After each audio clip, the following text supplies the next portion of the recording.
I'll say this with complete transparency, and I mean complete 100% transparency right now.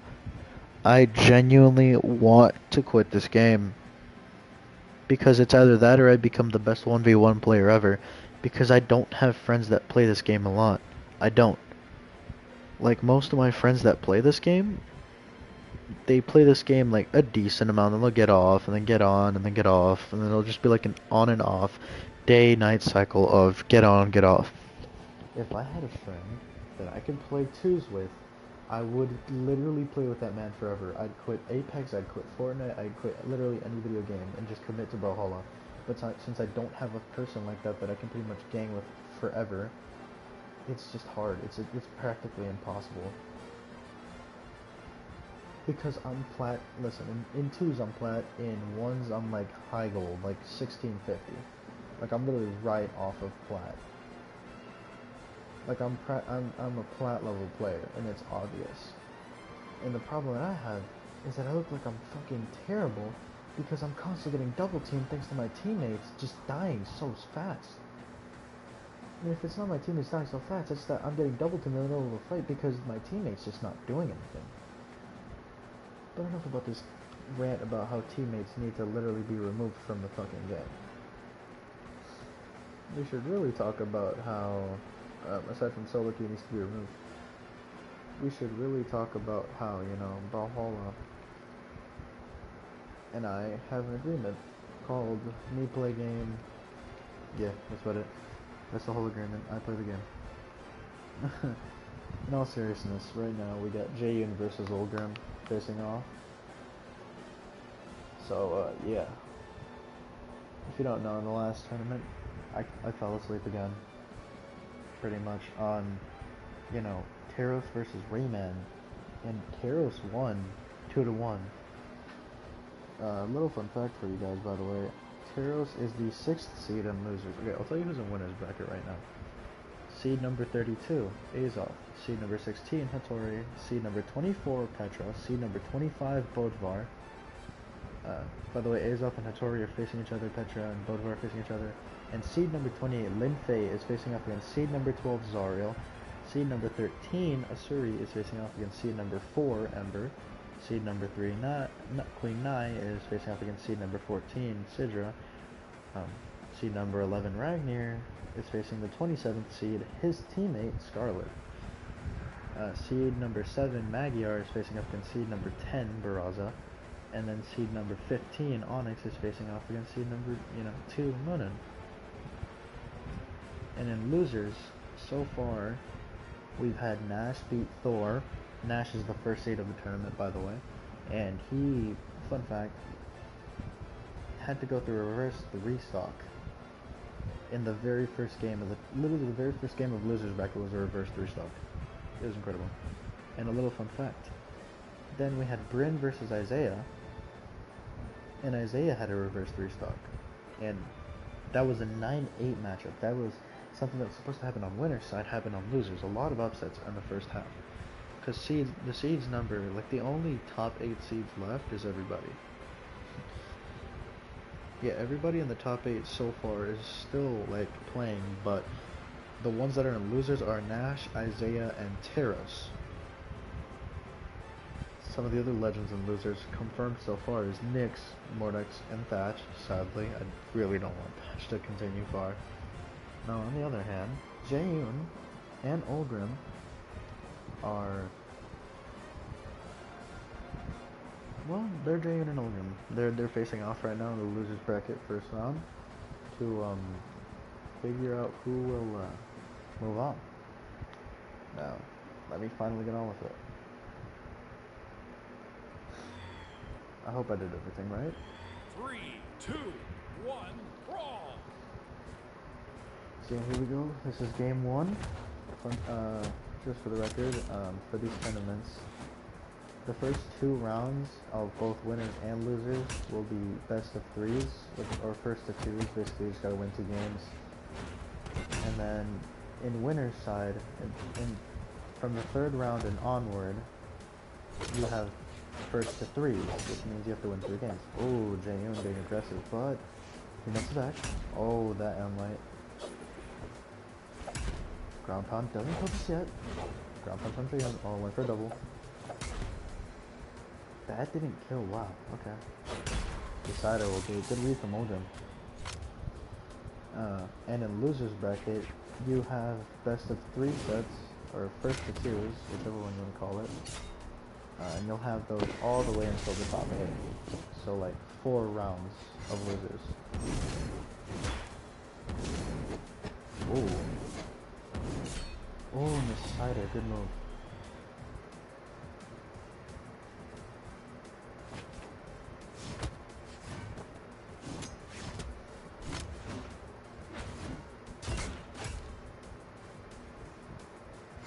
Okay. Oddly enough, I think Jaehyun had to go up against Maggie on a pretty close set. Okay, Olgrim 2-1. He's got the lead. Picks up the lance. Okay.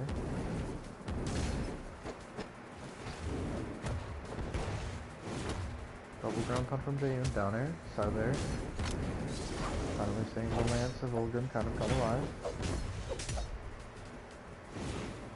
Oh, he make it back.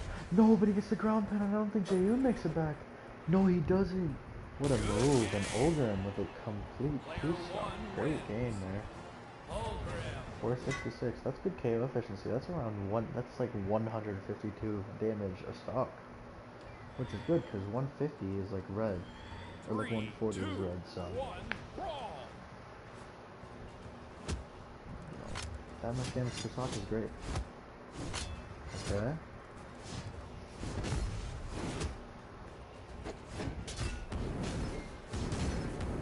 Immediately we see the Olgrim Lance play a little bit better. Of course, Jaehyun's greats are finally being, put on so far. It's on display.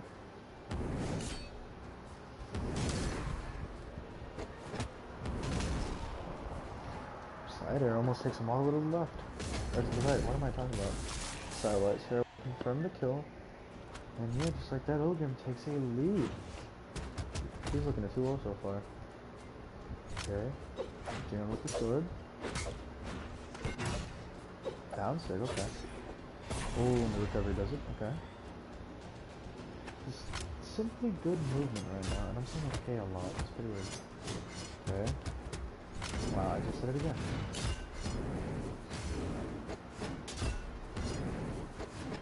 A lot of good attacks, but also a lot of good connections. Seeing a lot of ground pounds coming out from Jaehyun. Whereas on the other hand, I was seeing like 17 downers from Olgrim. Oh, the ground pound almost took him out. Oh, but the recovery! Jaehyun, turning this around. He's trying to stay in the tournament. Ooh, not enough yet, but side light. Oh, the recovery's interrupted by the downer. Side air. He's getting a lot of extra credit now. Down air. Down pound is gonna side air. Down air. Okay, D-light Sarah. Oh my goodness. Oh, but he saved him. That's unfortunate. That's really unfortunate for Jaehyun. He accidentally saved him. He would have secured the win there. Maybe he was trying to go back up, but he couldn't. Ground pound. Oh. Olgrim trying to go. Trying to make a comeback. Dare ground pound. The second one will do it. And just like that, Jaehyun. 548 damage. That's honestly more accurate. Olgrim was 505. That was a fairly close set, or game. Now we go to the Western National. I just realized that was Jaehyun's map. I forgot that Demon Island is Jaehyun's map. Oh, what a big buff greatsword.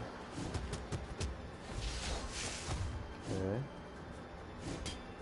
Side air, recovery, nair, and sig. What a bait. A little bit of a damage deficit. Let's see if Hegel wants to be able to change that auto down there. Recovery. Jaehyun kind of taking a good lead here. Down it from Olgrim, but yeah, Jaehyun's got a pretty good lead. You can tell by the health difference. 3/3 so far.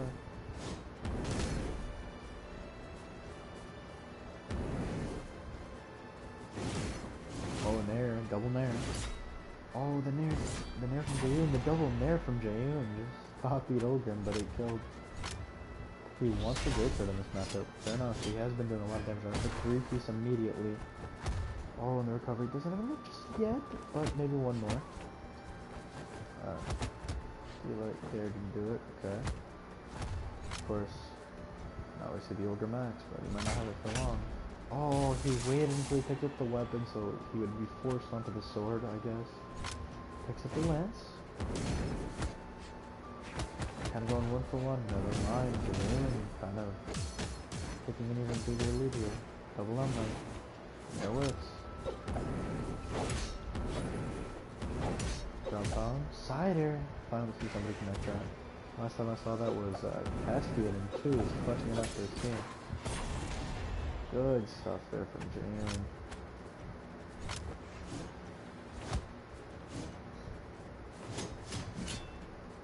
Okay.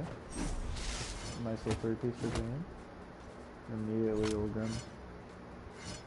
Kind of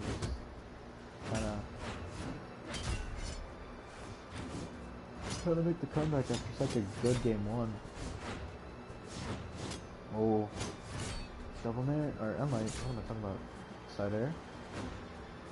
Yeah, Ogrim is gone, and just like that, Jaeyoon with the good game 3 in order to take Ogrim out of the tournament. And just like that, Jaeyoon stays alive. The fraud stays alive.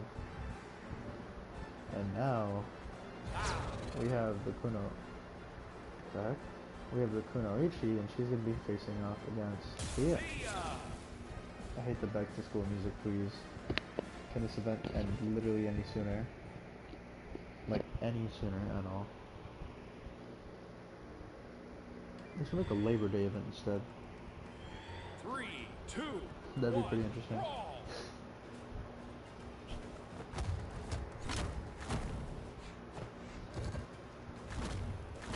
Okay, we have Val, and so far, Val, oddly enough, who at first looked like she was going to win her set up in, losers bracket against Onyx, unfortunately,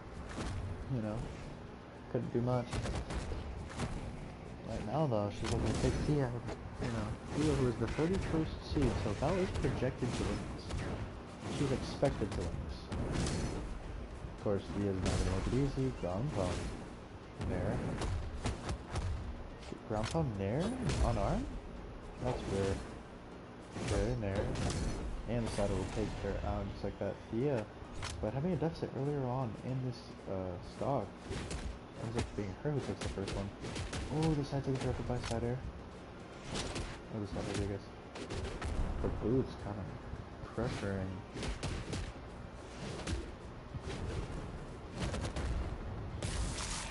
And the ground pound will do it. Just like that. Val with the deficit, she picks up the sword, says, hey, maybe I can try this instead. Immediately doesn't look like it's working. Maybe Dia just has too much momentum. I'll tell you what, right now Val does kind of have a weapon advantage in this matchup. Oh. Okay. A lot of sliders, ground pound. Avoids it with the NC. Recovery. Oh. Nair.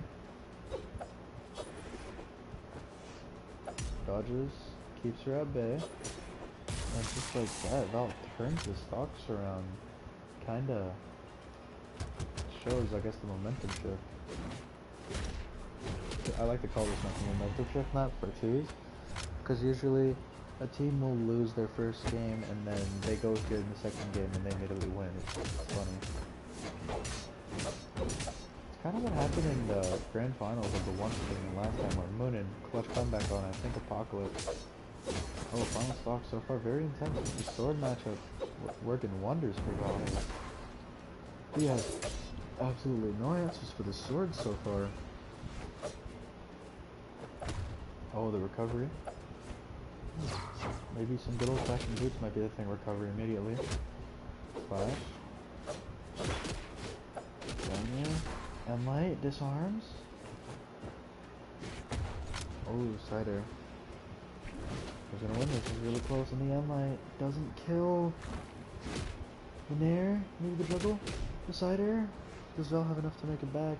No, she does not. Just like that, here with a great comeback, taking game 1 away from Val, who clearly had that. A 1 damage difference too, 640, 639. Just to show how close that set was, or that game was. 3, 2, But yeah, in 2v2s, usually ball. like, it's like the momentum shift map, and in 1v1s that kind of happened. At least in the last tournament for grand finals. Moonin made an incredible comeback, and then, you know, go to game 5. Like, she made an incredible comeback to force 5, and then, you know, Nash kind of, they went to Demon Island and immediately Nash destroyed her. I think it's a 2-stock with like yellow or something like that. Unlike what we saw last time, though, there aren't a lot of 3-1s so far. I don't think I've seen one 3-stock for one situation. At least not yet. Oh, the backdash to properly space the side stick to not get hit by the double, just to not get hit by the inlet at all. Takes the first stock. Ground pound, dare, ground pound, dare. Side air. 2 lift attacks from both sides. Ground pound. There, okay, okay, Val, the juggle. Oh, but she makes it back into that hit. Should have probably made it back either way. Oh, and she just barely missed out. On the other hand, though, yeah, very damaged after. Again, such a good comeback, but Val still got some more in the tank. But, you know, Val has accomplished something that Thea hasn't, and that's top 8. There. Oh. Down sig. Flash. And light works. And she gets interrupted. Disarms. Nair to reverse her. She doesn't have enough. But Dare will confirm it. But yeah, Val, in the very first tournament, she was a, she got 8th place to Dusk, and then the next 2 tournaments, the second and the third one, she's always made it to a tournament. But after the first tournament, she's just been a first round exit. Like, she got her top 8 and then just has never she's never won a set after that. I don't know what Dusk did to her, but I know that, I guess, the reverse 3-stock into a 3-stock, into a reverse 3-stock did wonders with, did damage. Because, yeah, she got reverse 3-stocked. On this map, I think, was where it all started. And then, after Dusk came back here, he 3-stocked her, so he took 6 stocks in a row. Val taking game 2. By doing 200 more damage almost. Damn. Was like 8 away from 200 more damage. But yeah, started 1-1. But yeah, Val, you know, the way that she lost, I guess, just demoralized her because she's in loser's first round and she might lose here. Literally making it past here, beating Thea will be more than anybody will have expected for, you know, Val, including myself. I expect absolutely nothing out of Val, so to see her succeed would honestly be pretty impressive. Oh, double Sair. Triple Sair. She does have enough to make it back. Looks at the sword. Okay. We saw how well that did in game 1, but oh, the side airs, yeah. Thea still crushed out that game by using the boots. Compound, recovery. Oh, trying to go for a double. Backs off. Side stick catches her. Ground pound again. She doesn't make it. Val. She wants the sword against the boots. Okay. Ground pound. Maybe she just wanted a sauce like she did last time. Oh, but right now, I was gonna say, but right now it's Thea who's saucing with these ground pounds. Recovery. Wow, taking a lot of damage.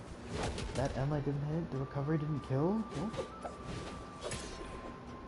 This is not looking good for Val at all. She's gonna have a massive deficit on another ground pound. The dare. The jump away. Side air. This is fire. So good. And that will be it.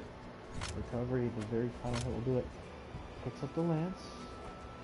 Most likely that, her gauntlet's primed. She's comfortable playing the lance here. Thea, she does have 1 second round exit, and I think that's it for her resume. Okay. The down sig interrupted. Oh, went for the Nair class. Oh, the cider.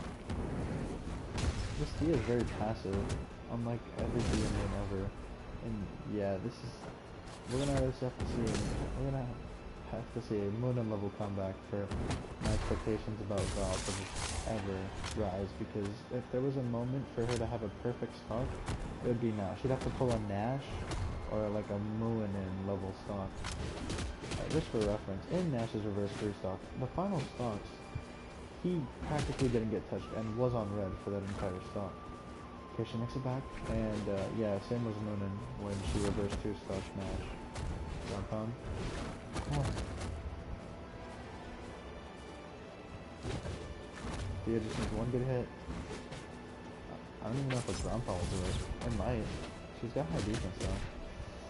Oh, and unfortunately Val, as she started about to come back, Thea was still too strong for her.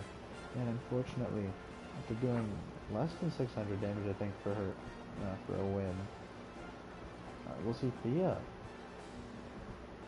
move on past Val. Very unfortunate for Val, but like, to be honest, this is what I've expected out of you for the past 2 tournaments, since, you did it in the 2nd tournament, and now the 3rd, and now the 4th. Like, Val, will you, like, ever get good if not just step aside for, like, another legend to maybe win the tournament,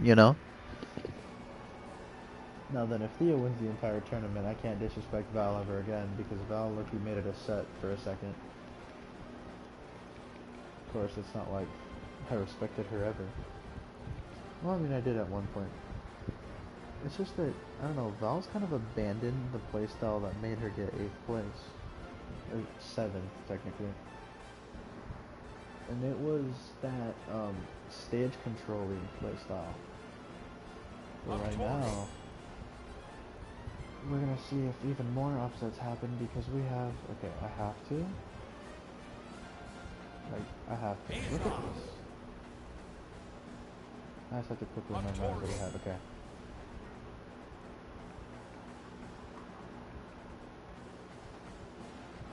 What is it? This, and then this. Alright, there we go. Boom. Same kit. So we have Hattori facing off against Azov in the... Finally, we're moving on to the 2nd round of the tournament. After, I guess, 2 exhibition sets, if you want to call them that. They were just 1st round sets. So yeah, from now on, this is the 2nd round, and we'll see who will be moving on to the best of 5s. Oh, Hattori playing it risky with that downer.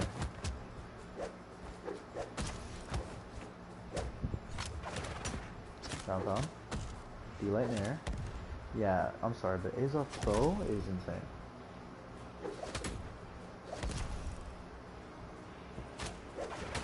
Like, look at this. From what I've seen so far, Azov's bow has just been amazing.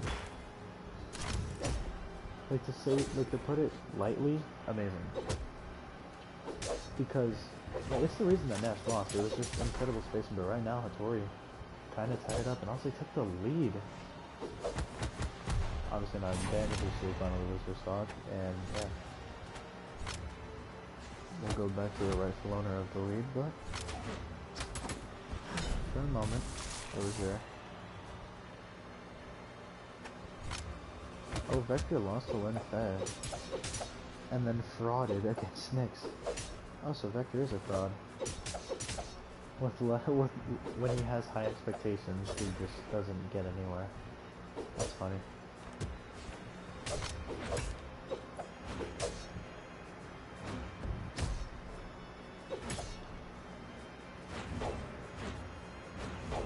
Oh. Hold on.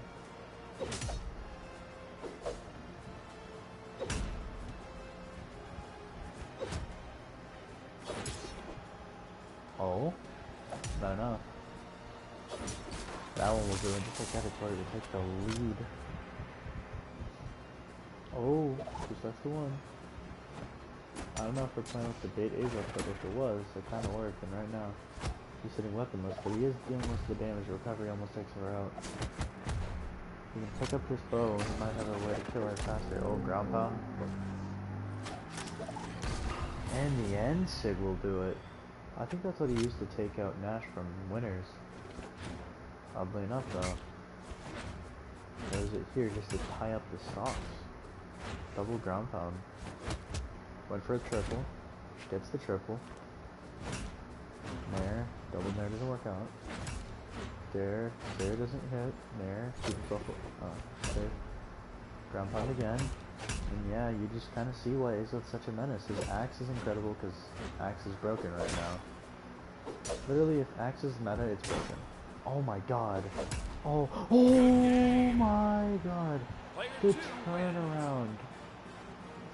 Yeah, dude, like, Mr. 600 is now dealing high levels of damage in ones. You're not supposed to, but hey, he's winning his sets. 3, 2, 1, brawl. Yeah, like, that was like a perfect example of why, you know, Azov is, the, you know, why he upset Nash. It's like, oh, okay. Unlike a lot of these legends, he can play both weapons. I would have seen from both, like, you know, Val can play the sword better than she can play the, you know, the gauntlets. But it doesn't mean anything. Because, you know, Hatsuri, or not Hatsuri, Hattori clearly favors the spear. Not that she's bad with the bow, she just favors the spear despite the bow being, you know, my assumption, the better tool.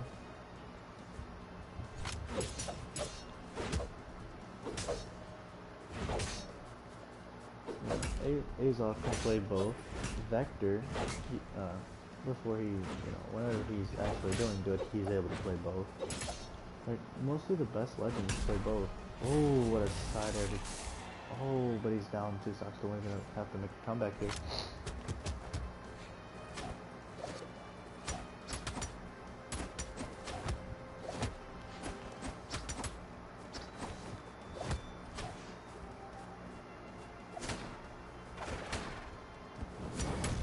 Side sig? Yeah, I'm sorry, I'm just like spaced out for a second trying to think of other legends that can play both weapons.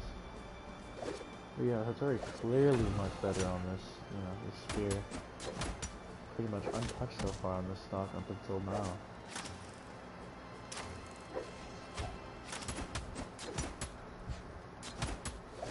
Oh, I'm trying to think of other legends. Diana for sure can play the bow and, you know, Hattori takes game 2, fairly convincingly. Kind of shut Azov down on a map where I thought it would favor Azov, but no, not at all. Diana can definitely play both weapons. Queen Nai can definitely play both weapons. 3, 2, Asuri can only play one weapon. From what I've seen, Mordex. He can kind of play both weapons, but he's not great.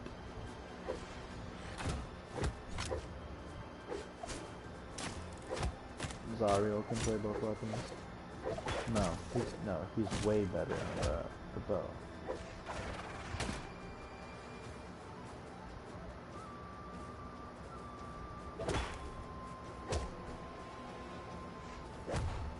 That will take her stock, and just like that, wow. Azov takes first strike. I don't think of who else. Onyx can definitely play the gauntlets. The cannon hasn't done much in, you know, the 1 space, but in the 2 space, cannon is the reason they got 3rd. Cannon's the reason for the bronze medal outside of, you know, Mirage's great play. Oddly enough, Mirage, a legend that, you know, last tournament, funny enough, when the last ones tournament I did, she did great in the ones. Got 12th. Unfortunately didn't make it out this time, but she got 12th and was definitely able to play both weapons. We saw that in 2s as well, where she could definitely play both weapons. She did seem a little more partial to the spear, or to the Scythe, I mean. But it's pretty much every Scythe legend. Moonin can play the bow very well. Oh, good recovery there. Yeah, Moonin can play both weapons even better than I think. Like, I think Moonin has the best bow. right now. Oh, Fox is tied. 4 minutes left, 2 minutes down. But yeah, Moonin can play both the scythe and the sword, the scythe and the bow, my bad. And she proved it, making it to grand finals. Hopefully she can make it, you know, as far as maybe even win a tournament this time. Now that Nash is potentially out of bracket. Of course, you know, the winner of this matchup will probably move on pretty far because they're both great legends. Oh, decider. Looking like Hattori might be able to make it, and she will. Just like that, Hattori will not be upset by Exalt, and we'll have another potential fluke job.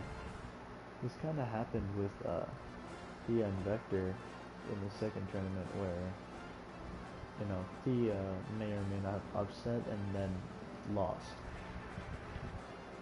Twice in a row. She was just there to ruin the bracket and it worked. But right now we have Gold Forge Petra, is what I like to call that. We have Petra and she'll be going off against Bodvar. I don't care what he is. So yeah. I want to talk a little bit more about that previous set. It was a lot closer, you know, than I anticipated. I just I can't raise my voice. It's 1 a.m. right now. 3, 2, 1, brawl! You know, it's kind of late to be raising my voice and talking at a higher volume. Though I will say, right now, looking at potentially another great set. I mean, Bodvar has always been a solid ones legend. In twos, he has gone in 8th place. Petra, solid, but just always lost the better legends that made it pretty far. Maybe this is her big break, as she finally wins in winners. I don't remember the last time she did that. I think both I missed last tournament in ones, but if he didn't, I don't remember him doing much. Of course, hammer legends tend to get far because of their incredible hammer play. Right now, though, it's looking like, you know, obviously he's got a deck sitter. He hasn't really gotten hit really in a while. The downer will do it, but yeah, Woodward really hasn't gotten hit in a couple seconds. There. It's been a good minute. The downer finally will put my accusations to rest. Side air. Ground pound will do it. Forward through. That's Petra. And just like that, yeah, she wanted the gauntlets. Her orb isn't bad. It was just hammer's better, really. Of course, now they're having a little bit of an on fight, and yeah, Bloodvar's winning it. Gets the hammer. Boards him. Okay. Recovery, did not get by ground pound. Oh, the downer, tried to scoop her up, didn't work out. And right, trying to maybe build up that damage. Oh, the ground pound, he'll get reversed, and just like that, Petra takes game 1. Good way to do that. 474, pretty good KO efficiency. Sub 500 is great KO efficiency in my eyes. Like 40 and below is amazing KO efficiency. 3, 2, 1, brawl! So that means you're doing about 160 plus per stock, which is great. Or not 160 plus, my bad, like 153-ish. Well, obviously more, but you know, my point. Just so you know, you're killing in the earlier helps. Of course it was small brawl haven. Oh, Petra working the gauntlets till she can't work them no more. Man. Oh, ground pound will kind of reverse that for a second. Oh, D-Light Slayer disarms. Doesn't take the first step. And my whips. Decider will probably do it. No, it won't. Okay. D-Light. There's whipping. Dare. Decider. Good move. Dare being the optimal punish there is kind of goofy. Except the gauntlets. He just wants to rack up as much damage as possible. Oh, the downer. And the ground pound whiffs the downer. I'm surprised she didn't go for an air to make sure she didn't get ground pounded. Ooh, that will take her right off the top, finally. Bodvar not too great at the KO efficiency, but he can tie up the stocks, finally. Can he rack up or even, you know, take the lead on damage here? Maybe even the stocks. Or what would be Petra? I mean, right now he's doing a great job. Of course, she was weaponless. Now she does have this orb. Kind of have to see whether or not, you know, she can play both weapons. Oddly enough, I feel like Spear is in such a great spot in the meta right now for the bots. I don't know, I just feel like the bots that have Spear do really good. Right now, Bothalla taking the lead in stocks because he was just spamming recoveries and that shit fucking works. For the bots, it's an incredible thing because they try to punish it, and when you have Sword, which pretty much says no unless you have Orb, then yeah. Right now though, Bothalla are trying to get a game on the board here in Winners. Oh, the down air. Compound finally effing disarmed. If he picks up the sword here, that'd be very bad for her. And in the end, that will do it forcefully, but yeah. You know, these are a little bit more dragged on as 3 minutes. We're coming up on 3 minutes here. The game 2:30, 2:40 now. But yeah, just don't allow him to pick up. Yeah, never mind. The sword was actually a great move as Bothalla takes game 2 and a very close game 2 as well. You know, 23 damage and difference. I think Petra did slightly less. 3, 2, 1. Oh, going to the air temple. This seems to be the most common map so far, oddly enough. We'll see how that fares for them. Oh, do I say? Okay, ground pound. Yo, what? He just like, yeah, okay, Bothalla can definitely play both weapons. 100%. Jesus Christ, dude, that, okay, nerf, sword nerf, that should not have knockback. I feel like that should not have that much knockback. It's insane.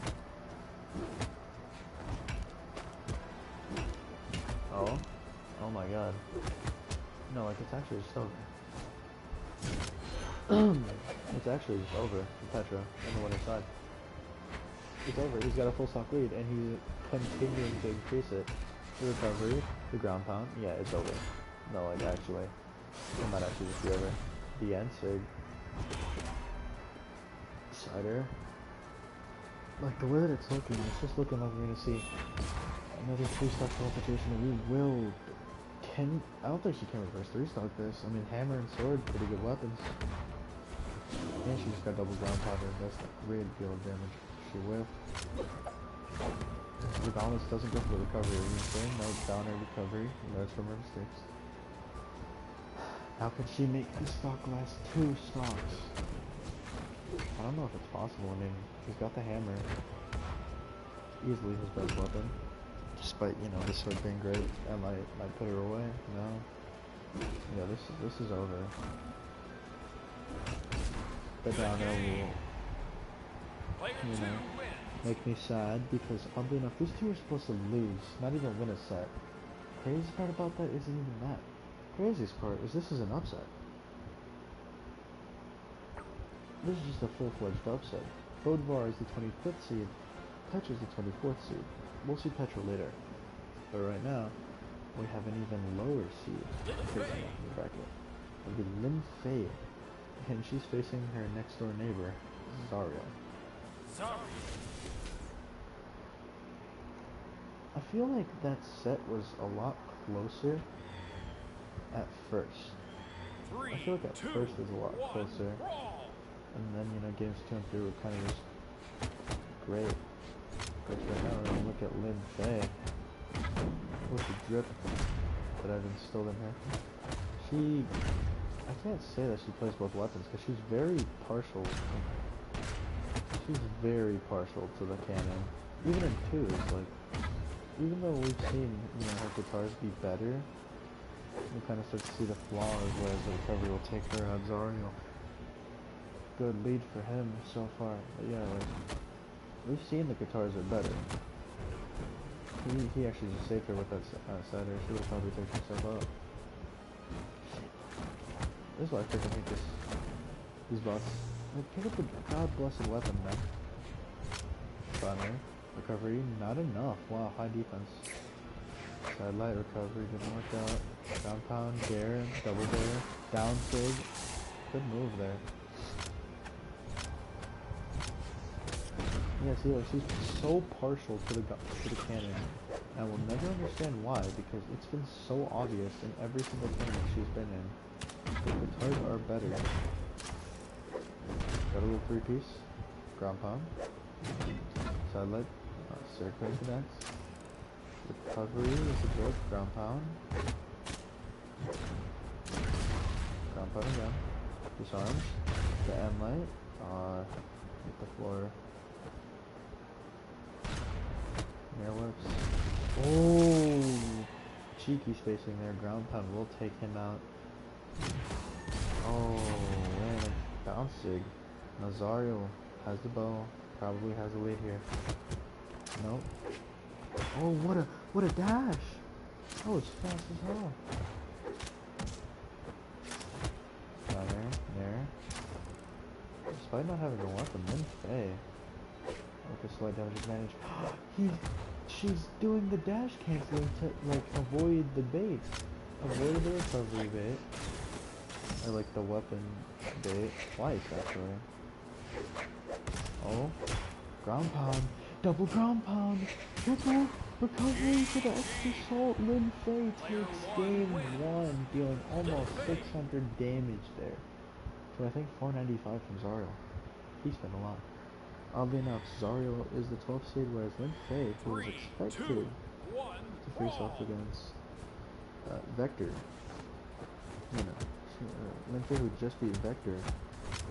Funny enough, she's the 28th seed facing off against the 12th seed instead of the 5th seed. So that's nice. Oh. If a Canon Legend won the whole tournament, I'd be happy. Of course, I already got that with Zol, so can't act like it hasn't already happened. You know, just low tier legends is different. Low tier legends is a bit different. The ground pound, oh.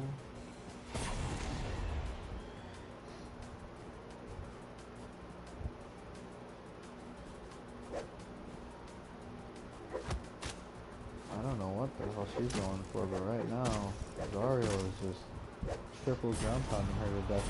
1-for-1's an incredible 1-for-1 for him. Because not only was he probably a little less, a little less damaged as he got the triple ground pound, but still, look at how many shots he got. He only has to chip through one more because of a cheesy 1-for-1. I think if I'm anybody, I'll take that. The fact that you can wake up in this game is stupid. Like, I feel like hit stun needs, like, either hit stun needs to get buffed and, like, either it's hit stun or, like, something else focus needs to get. Like, maybe startup frames gonna get nerfed on light attacks. Because there's no reason why you can interrupt my string with a wake up end light. It's like getting down one on plus frames. It just makes no sense. Like, why are you getting down one on plus frames? Oh, that recovery will do it. Zariel will force a game 3, 420 damage from him. Lin Fei is currently fighting for potentially your tournament life. We don't know what it's going to be like down there for the losers bracket for her. On the other hand, we do know that whoever wins this will be moving on to best of 5 sets, and I'd love to see another low tier legend, like the legends we've seen, make it. For example, Nash, I consider him to be a severely underrated mid-tier legend. I can only say he's mid-tier because, of course, there's better hammer and, realistically speaking, like stat-wise and everything, there's better hammer legends and there's better spear legends, but, like, at least according to the bots, they don't care about that. Nash is currently the best legend in Bothalla, as he's the only legend to have won a 1v1 tournament, a 2v2 tournament, but also Grand Finals MVP, which is only a thing in 2s because 4 instead of 2, obviously if you win the whole tournament you're the MVP, and then, regular 2s, tournament MVP, which is basically just who did the best overall in the tournament, individually. The first one was Queen 9, she has a bronze medal. She's the only legend to not win a tournament to have an MVP. And, oh man, They have an MVP and she was the first legend to not win a tournament. To have every placement except for the first. Like what I mean by that is like she's podiumed twice so far. Of course, you could get the first place trophy here, but she did take third at the last one's tournament and took second in the first two's tournament. Said it. Of course, right now I'll tell you what though, Lin Fei, it was her teammate for both of those tournaments, and I'm still not splitting them up. I'll tell you right now though, I'm so serious. Lin Fei did amazing. Like at one point she had like 400 damage with 6 stocks taken in the game, whereas like Queen Nai had like 500 damage or whatever. Like Lin Fei is like the perfect supporting teammate because she can take stocks whenever it's needed. She'll do damage whenever it's necessary. She'll just do whatever you need. And when you pair her up with an Elite 1 legend, at least with an Elite 1 robot like Queen Nai, you'll see a major difference in the outcome. And you're kind of seeing that today. Lin Fei, both Lin Fei and Queen Nai, of course, I think they were a second round exit and didn't win a set. No, they were a first round exit because they didn't win a set, in twos last time, in the second tournament. But despite Queen Nai and Lin Fei just being, I guess, less prepared for that, as clearly they were preparing for the one space, as Lin Fei's preparing to essentially move on when Zariel, I think, had a lead earlier on. I might be lying about that, but I'll tell you what, right now, Zariel's one good recovery away from just dying. On there. I'm seriously not joking about that neutral air. Oh. Clearly we see she's fishing for it. Oh, she fished for the recovery that time. The instant whips! This gives Zariel extra life. No. Yeah, Lin Fei clearly working on that 1v1, over the twos because she just did 712 damage over 555 with Zariel and is moving on to the third round. And Queen Nai, of course, trying to, pursue that gold. Get a different placement this time, maybe higher in the podium. But before we even get to see Queen Nai, we have a pit stop to make, and that will be trying to use my brain. Well, we're gonna have Asuri and we're gonna have Ember facing off here, so that'll be interesting. Fangwild's Heart, Ember. But yeah, here we'll have the Fangwild's Heart, or the Fangwild's Princess, or whatever, the leader. She's her. She is the Zelda of the Fangwild, essentially. 3, 2, 1. Versus a cat. Burzler. And right now, these are both low tier legends. Never mind, I forgot. Yeah, Suri's still high tier in ones, but right now Ember with an immediate stock. Good move there. Yeah, I was gonna say, in the human meta, which clearly does not apply to these godlike elite level bots apparently, because Ember just destroyed Suri for overcommitting. Oh my god, Asuri's going crazy. Maybe this is why she didn't amount to anything in the twos either. Maybe this is why. Maybe Mordex was preparing mentally for twos. Asuri was preparing mentally for ones. Because obviously, even though she has down a stock, she's clearly doing much better here in the one space. Like I said, she favors her guitars heavily. I guess she wanted the sword to prime up the guitars better. Of course, Ember, I think, is more lenient towards that bow than she is the guitars herself. Not that the guitars are ever, a bad thing, as we see there. But yeah, I forgot that Asuri is still a top tier legend right now in ones for the human meta. Just because Sword's in a pretty good, Sword's in a great spot. Guitars is still top tier. They haven't really nerfed it too hard, or at all, I think, actually. Oh, Cider. Oh my god. That might be it. Oh, the down air. Yeah, this is going to be a great set once, you know, they're even stocked field, because Asuri has had the damage lead the whole time, but unfortunately, Player 2 Amber wins. has the game lead. She Asuri. takes game 1. Asuri is now in jeopardy, going to the losers bracket. But yeah, clearly we see Asuri level up from her 3, win 2, over Mordex, 1, brawl. which was a 2-1, by the way, after losing in the first game, so she's used to having to make a slight comeback already.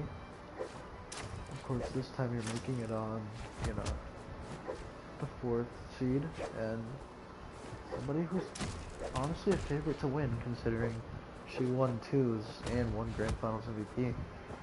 She only didn't win the MVP because Onyx and Nye were so good throughout the entire tournament. Like, I kid you not, Queen Nye, I could not meet ride more from how good she was. Great, wow. Ground pound, oh, Mox. she just BM'd Asuri. But like I was saying, she won the first tournament and won the Grand Finals MVP over Zol. Of course, Queen Island Faye did, you know, great as well. They just didn't win. I mean, it was a 4-game set, 3-1 victory. I mean, despite Ember not doing, like, you know, as much damage as she usually does, because she's usually consistent with her, like, 450 plus. She wasn't really doing as much damage, whereas she was definitely getting the stocks. She probably averaged around like 410, 420 damage, which is like barely pulling your weight and sub-average in my eyes. But she had more stocks than Zol by a lot.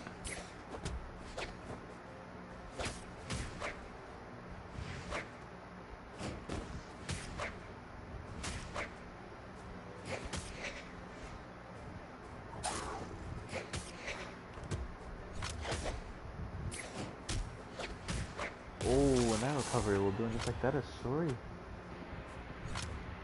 Really trying to force game through right now. I'm gonna have to play a less. She has to play like hyper aggressive or just a perfect stock here. As Ember picks up her signature weapon. Side sig. The crown but almost managed to get the down air. Player 2 And wins. unfortunately for Asuri, Amber will take the set 2-0 and she'll move on to face off against Lin Fei.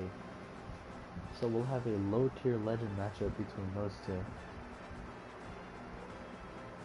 That's kind of goofy, I ain't gonna lie to you. And right now, we get to see Queen Kai. my favorite for going to this tournament. Then again, I'm just kidding, this is my favorite for this tournament. I expected her to get to Grand Finals. Let's just say that. I expected a Winners Finals rematch in Grand Finals. That's what I expected. And, I realized, I mean, it still can happen. It's just, it's either they face each other in the Winners Semis and then we'll have a rematch, or something else. But yeah, I'm expecting her to go second here to Moonin. I'm expecting Moonin to win the run back as well. Sidra. But, on the other hand, she still has to go against Sidra, who usually gets about to the second or third round, and 3, she 2, falters. 1, brawl. She usually only gets to the second round because she let her face Diana, and also face like somebody else.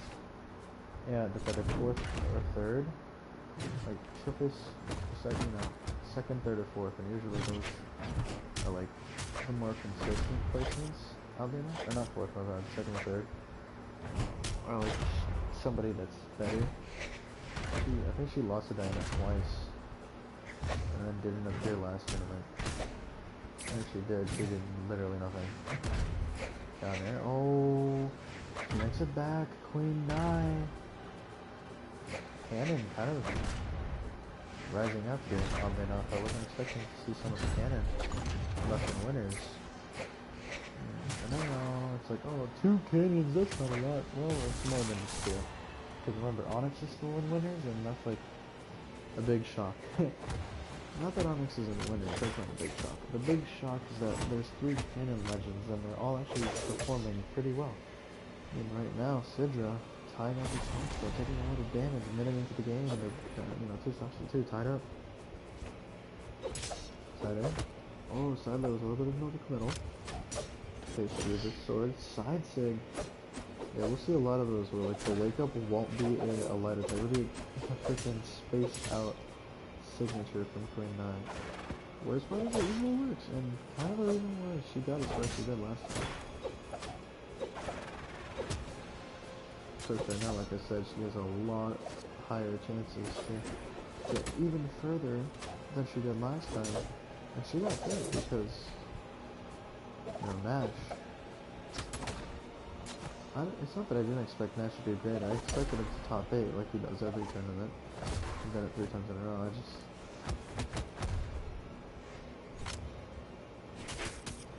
Oh, the recovery! Good move there. Yeah, it's not like, Nash is bad per se or anything like that. I think it's more of just I don't want to see Nash three-peat because it's really early for three-peats in tournaments, and it's not like to disrespect him or anything. I would love to see Nash three-peat as well. It's just I want like I want like low-tier legends to win. I just do, and we've gotten that. We've had Vector, of course, Hughes, then proved us all wrong at Dallas. I think it was Dallas. Like San Diego was the first one. And then freaking, after that, Cider, okay. Queen now with the lead.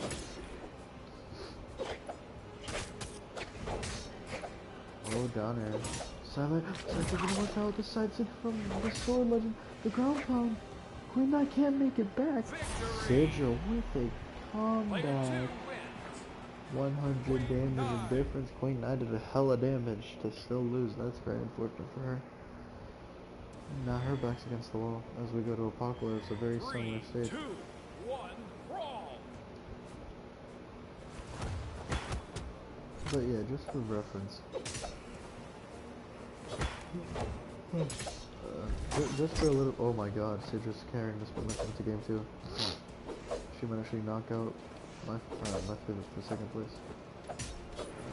She might actually upset in third seed.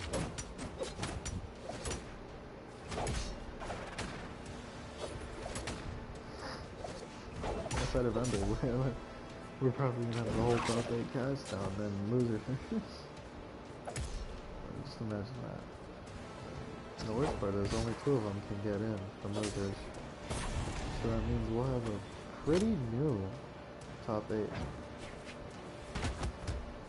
Of course, I won't say brand new. That would include, Ember, and Noonan, and Nye to fall out of the bracket. That'd be incredible. And Magyar. I think Magyar still got to play. That's the 6th seed. No, that's Teros. He's 7th. Yeah, that math adds up. Okay. Oh, and she'll finally get to start Queen 9 in orange. It's the legend who can definitely kill. In red. Not only deep red. Side sig, yeah.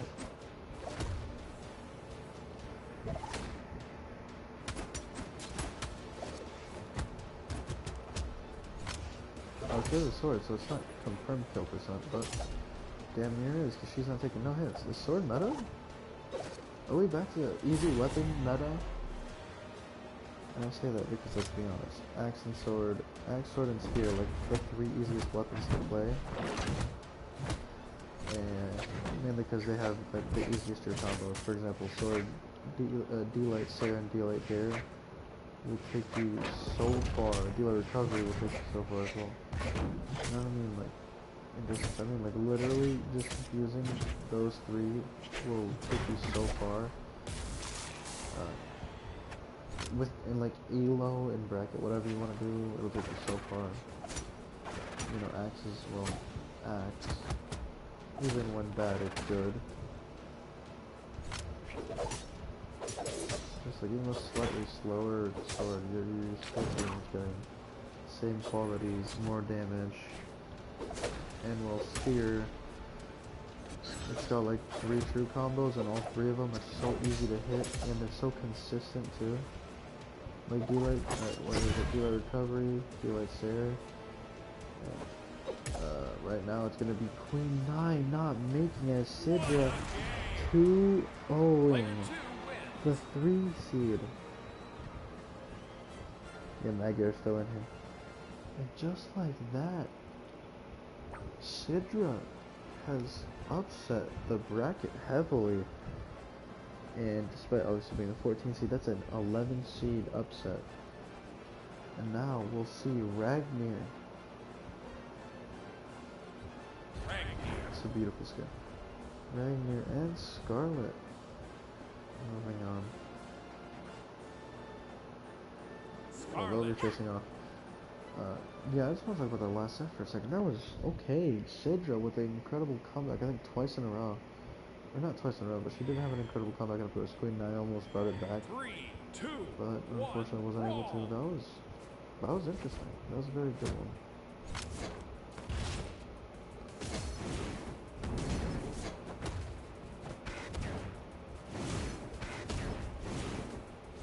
I love to see Magda. Magda would be so interesting to see win. But yeah, like Spear has like 3 true combos, and you know, all of them are pretty easy to hit. They take like minor things to learn about inputs, and you'll be fine. Ground pound. I feel like the weapons that have true combos tend to be better. Oh, like Lance, I think has Lance is D-Lightner. Just the weapon. If a weapon has true combo, it immediately becomes so much more annoying.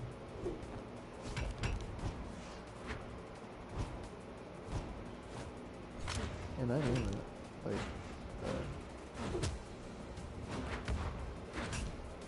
okay, in there. Ground pound. So far the hammer is, oh my god. Oh my god. Oh my god, it's 3 stars to 1. Is Ragnar gonna get upset like this to his own teammate? Oddly enough. Oh, okay. Oddly enough, Ragnar was definitely better in the 2 space, so it's kind of interesting to see him, you know, falter a little bit in the 1 space. Of course, right now I could be talking too soon, but I don't think I am. I mean, he's got a full stock lead on him. And it's hammer versus axe again. Stops there. Yeah, this is side air. This is curtains. Oh my god, he made it back. Sense interrupted, ground pound. I don't even know what to say. Yeah, this is it. Scarlet is. Scarlet's gonna keep upsetting the bracket, isn't she? And after upsetting whoever the hell it was, 27, the Taros, after upsetting Taros, she's gonna upset Ragnar? And then after that, she might even have a chance to upset Moon? Okay, you go, girl, I guess. I don't freaking know what to say.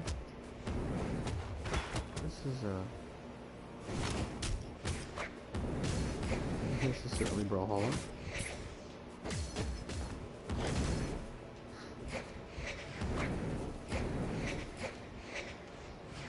Trying to think for a second. After the second round, there's 2 more rounds of losers before top 8.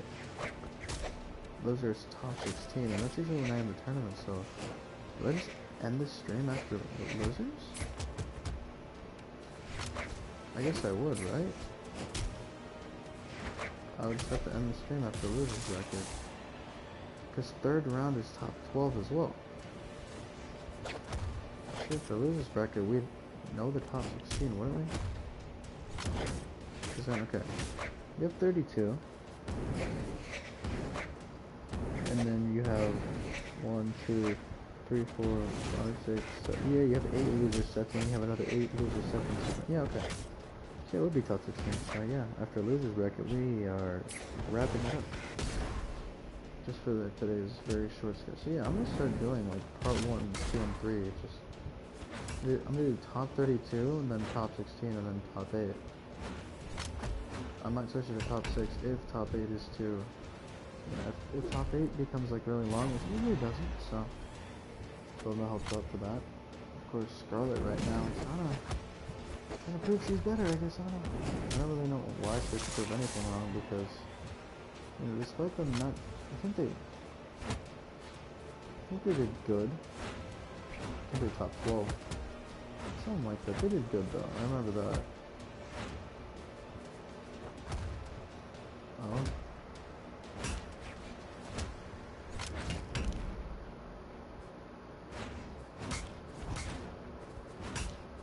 Got it. Starlight. Alright.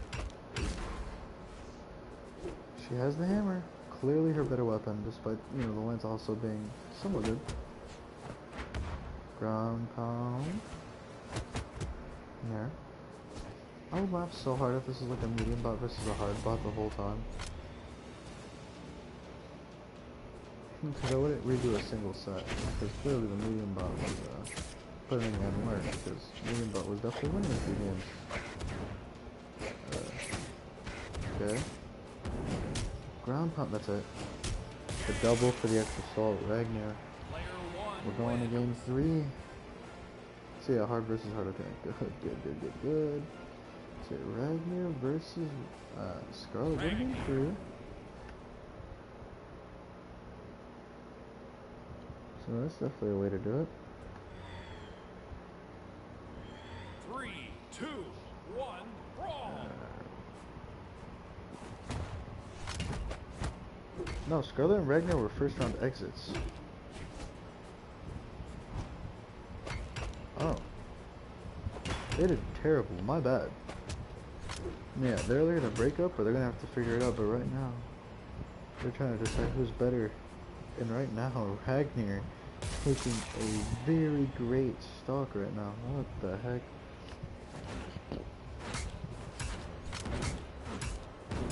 Sarah, damn, cook. Let him cook. Let him cook. He's proving why this is the greatest like matchup. You know, it is the greatest matchup deficit ever for Lance.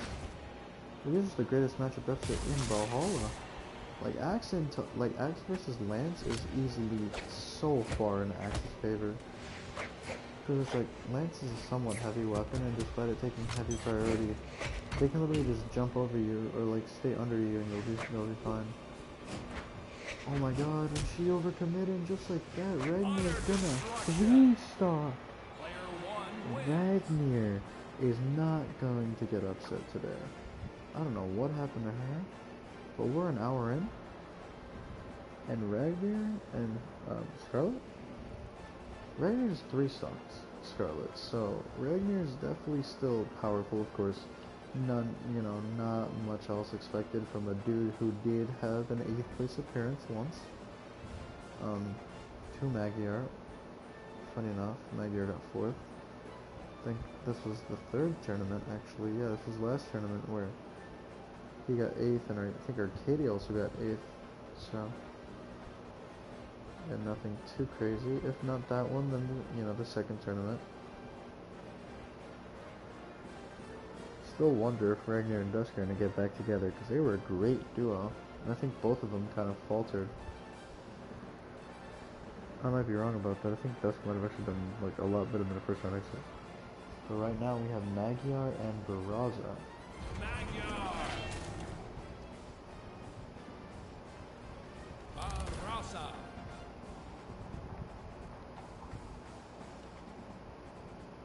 Barraza! So yeah, this is going to be a long set, I feel like. Considering, the high health of both these legends. Dusk and Thor... Oh no, Dusk and Thor only made it to the 2nd round. So yeah, Dusk didn't amount to anything either, so maybe we'll team up again. Well, we did better together than we did split up. Maybe. It was the right move all along. Maybe the real move was maybe the real teamwork was the friends we made along the way. Right now, Magyar, the 7th seed, trying to prove he's more than just 7th, because the guy is going on a tear. Of course, he is expected to make it to the third round and then lose to Moonin and then, you know, make his way through the losers bracket. So that's kind of his expectations. Yeah, and if Magyar would win, like, if Magyar would podium, I wouldn't even complain. Oh, shit. I mean, right now, Queen is gonna have to fight for life in the losers bracket and starting from the second round. We've seen her get to second place from that position. And if you think I'm joking, go look at my first 2v2 tournament. Look at when they got knocked out, who they got knocked out by, and then just watch her sets in top 8. Right now, though, Magyar looking pretty strong. Oh my god, he debated him with the double dare. Look at that, Magyar taking a big lead in game 2. I actually wonder. I know Thatch and Barraza just got 8th, so Barraza obviously kind of making himself known in the or no, they got 5th, right? I know Barraza made himself known as he for a minute, yeah, before Brandon Amethyst. Thatch and Barraza had a moment in which they actually did. Oddly enough. Oh shoot. But yeah, Thatch and Barraza actually, well, Barraza had a moment where I was saying he gets far enough, he has an MVP case. What a bait for the ground pound. Magyar going up 8-1-0. But yeah, Thatch and Barraza just got 5th, and for a moment, if Thatch and Barraza would have made it further, Barraza would have definitely had a bigger case for the MVP. He was definitely in the MVP conversation before he lost his bet. If he would have even like 4th, I would have had to look at his resume because he was doing great. Of course, Nash winning the whole tournament completely flipped that on its head because, oh my god, Barraza's just frauding. Magyar even gives him a 1-for-1.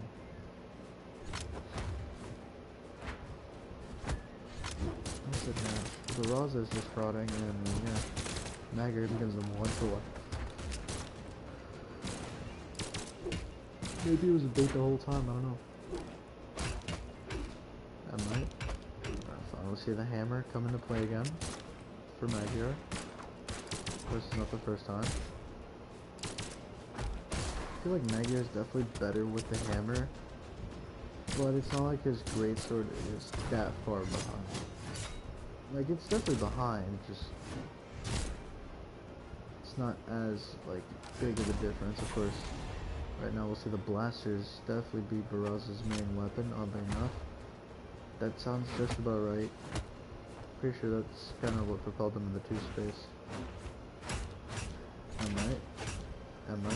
M light. D-light, damn it. M light. Side light. No. M light. I'm only going to come. Oh my god. You say I'm only going to commentate whenever he gets an M light.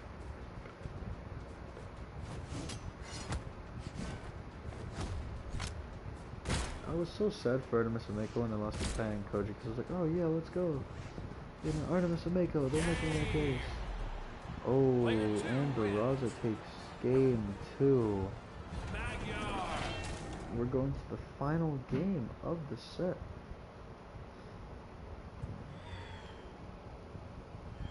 Three, two, one, yeah, I was actually pretty upset. I can't find them. Magyar and Volkov, right. They lost to Ezio and Vector, who got 8th place. So. And yeah, I feel bad for Artemis and Mako, man. They did great, and they still, unfortunately, were not good enough. I'm just looking at what happened in series right now.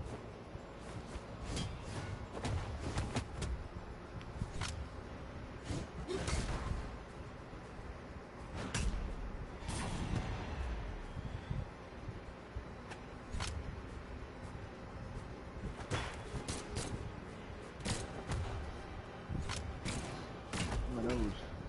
Okay, Barraza with the lead. Will Magyar be another upset? Oddly enough. It wouldn't be a major upset, but it'd still be a pretty big upset, you know? Three spots on the board. Oh, and Magyar finally takes him out. Wait, of course, this is high defense legend, so there is no like defensive has a advantage that Magyar has, where he has so much more defense than his opponent. That's just not the case in this set, because Bothalla has 9 defense, and he has better weapons from what I've seen so far. Ground pound will do it, just like that. Bothalla is on the verge of upsetting his foe. Will Bothalla be the first legend?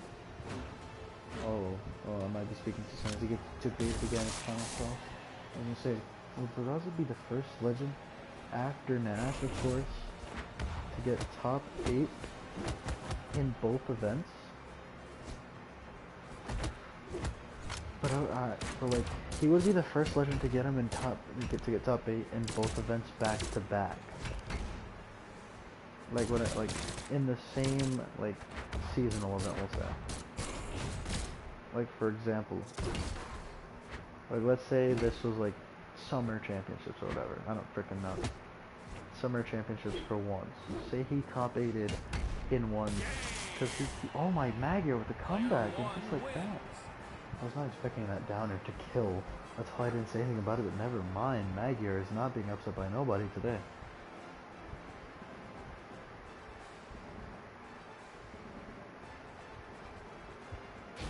It is the hardest setup to get, okay? It is so much harder to set up to get. Oh, Onyx, okay.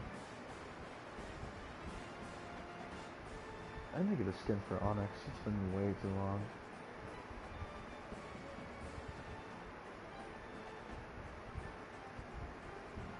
Onyx. Okay, we're gonna have Moonin versus Onyx now, which, oddly enough, the second seed going up against, I think, the 15th seed here. 3, 2, What was I gonna say? brawl. Obviously, Magyar, you know. I was gonna say, is Burrow's gonna be the, you know, he, like, for example, say this is like summer championships for 1v1s. We already had, obviously, the first one was like the BCX, and then after that we had spring, and then we have like the the mid-season invitational or whatever. No winters, because I didn't do a tournament yet. And then now we have summers, technically. This is like summers 1v1s.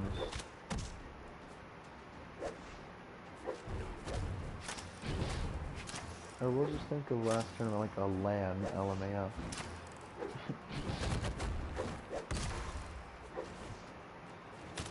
Oh, ground pound?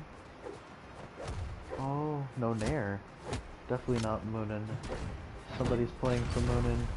Somebody's playing for Moonin, and you can tell because Onyx is a major lead here, full stock lead even.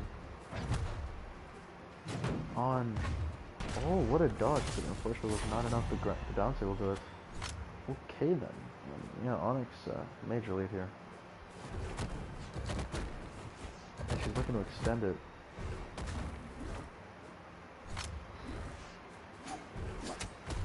There's no way, man. Right? No way? No shot? Yeah, no shot. Okay.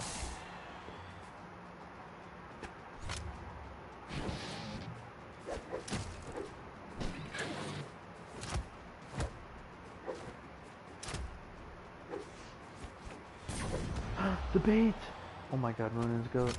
Moonin just mind gamed Onyx. He's like, oh, I know how much you love to overcommit, so I'm gonna force you to overcommit. Unfortunately, he got ground pounded into an air right after. And yeah, Onyx up 1-0. This is new. Onyx is playing great. Of course, she has to go through Moonin 3, 2, 1, on brawl. probably the best, one of the best bow maps. I'd say the best bow map right now is the Crystal Temple, but it's not in the tournament thingy. Bring it back, seriously. Nobody, Western Air Temple over Crystal Temple. I think I'll take Crystal Temple. It was a likable map. It was just annoying having to face off against Raymans on that map because Rayman was meta. And if they buff gauntlets even the slightest bit on their weaker stuff, then gauntlets will become broken.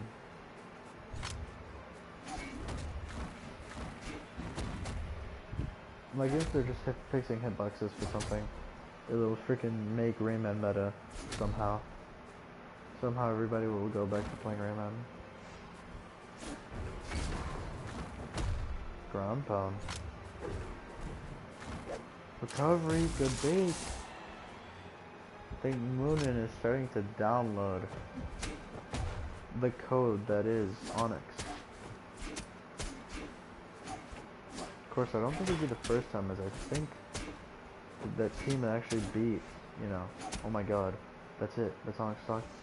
I was gonna say that the team that beat Onyx, Moronix, I think, was actually Teros and Moonin, so I wouldn't be shocked. Oh, spider.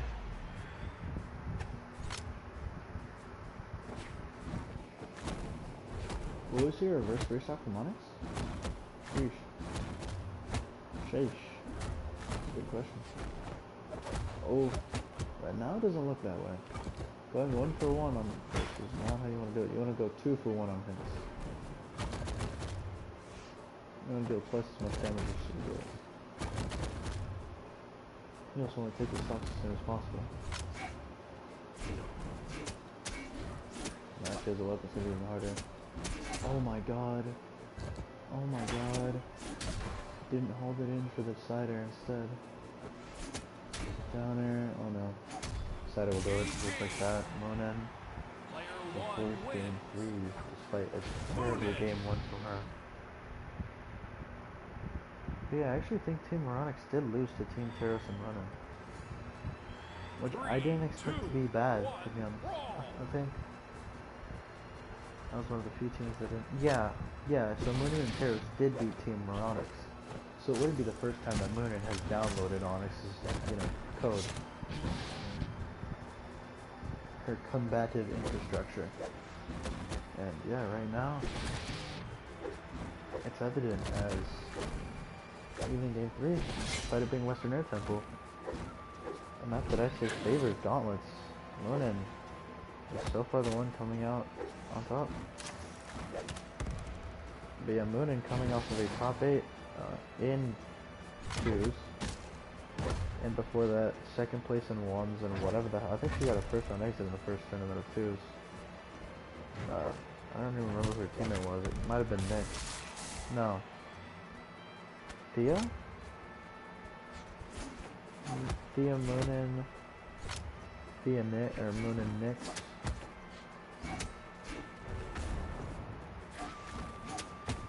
There's probably some. I knew it was somebody that was okay-ish. Definitely not a good pickup for 1s though, off the top of my head. On the other hand, I think Onyx is starting to like grow into a better 1 legend. At least from what I'm seeing. Of course, now finally ties it up.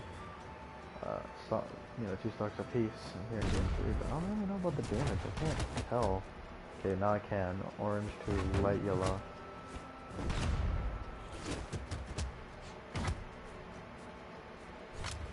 She will pick up the bow. Double dare. Triple? Won't even need it. Won't even need it. Moonin with a practical full stock lead here over Onyx. Unfortunately, this will be Onyx's pit stop. Which is very unfortunate for Onyx, oddly enough. Very, very unfortunate for her because Onyx, not the worst. Don't get me wrong by any means. She's not terrible. But definitely not looking so hot.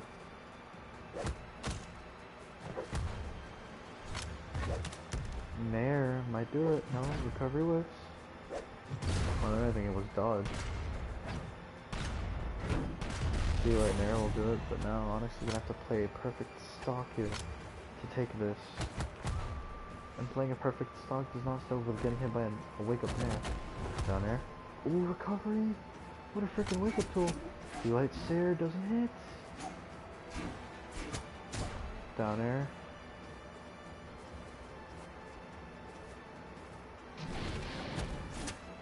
Down air again. Literally anything kills at this point. Anything with knockback. The center whiffs. Ground pound. Oh. Even on high defense, the down air will finally do it. And Moonin stays alive and she'll take it 2-1. She'll be moving on to face off to Magyar, a great matchup.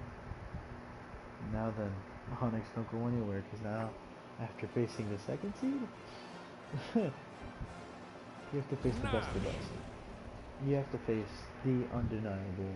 Well, I won't say undeniable. Azoth made it pretty clear that he was better with the 2-0, I believe. 3, 2, I believe 1, it was 2-0. brawl. Let's just say, not even pretty much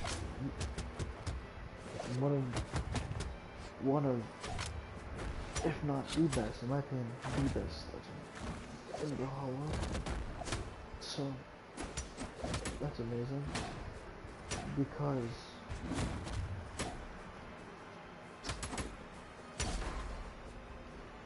well, oh my god, he's destroying her. Okay.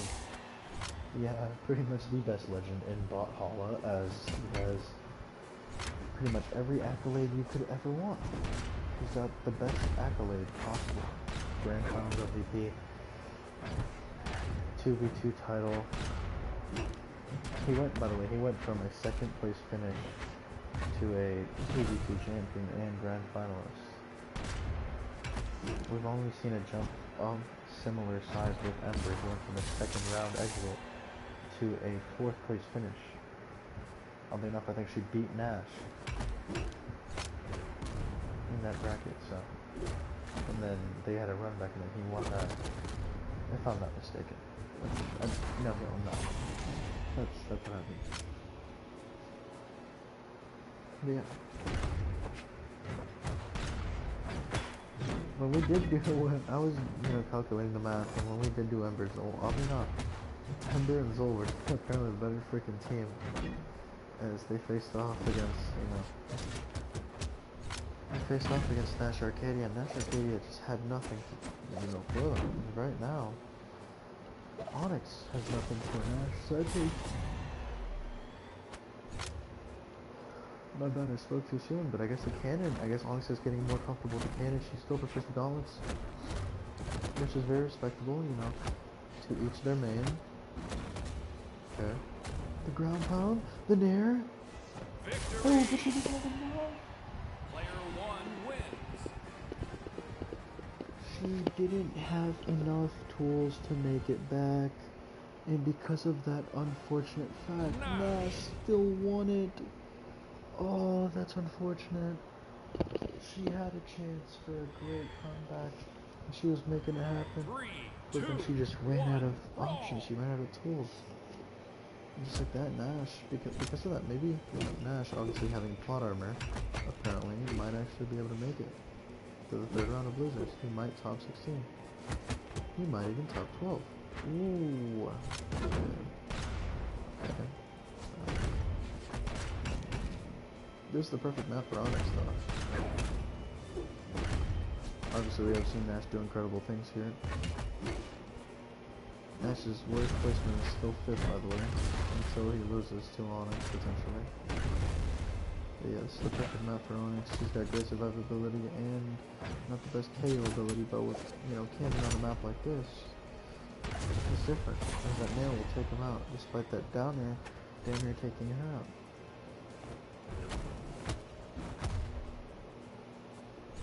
See, her defense is coming in very clutch. Of course, Hammer will definitely do the job no matter what button he pressed there. Recovery. Sidelight.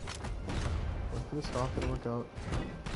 And I will see pretty much a first stock repeat right now. This time it looks like Nash is definitely more in control.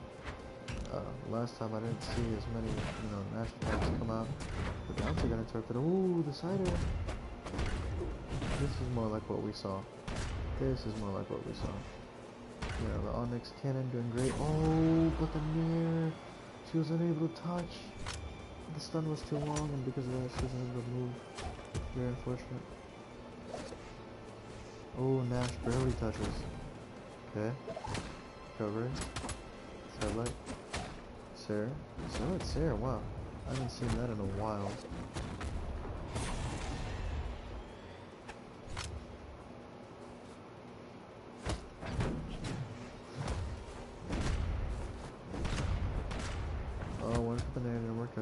Onyx, she's still on tournament stock right now. I wouldn't be surprised to see her lose. To be honest, her winning is kind of a major upset. And unfortunately, it will not happen as Nash will take another 2 straight games, still undefeated in the losers bracket. I feel very bad for Onyx after all that effort. After all that effort, she's still only a second round exit. And that's not the worst part about this. I think the worst part about this is she definitely could have gone further, but just sold that first game. So Nash will be going down with a he'll be going down even further into the bracket with a guaranteed top 8. Now then not top 8, top 16. Now we have the 10th seed, who he almost got the job done going up against, well, the guy who almost got the job done on lane off. We have Bothalla going up against Isaiah. Now Isaiah got majorly upset in the first round, but then he beat Bren, with a reverse 3-star. 3, 2, 1, brawl. So if there was ever anybody that I'd say could beat Bothalla, outside of what we saw earlier, with Maggie and an incredible comeback, it's Isaiah, Another great Blasters legend, clearly. He's definitely a Blasters legend. I haven't really seen much of the canon recently, off the top of my head. Off the top of my head, not really a canon legend.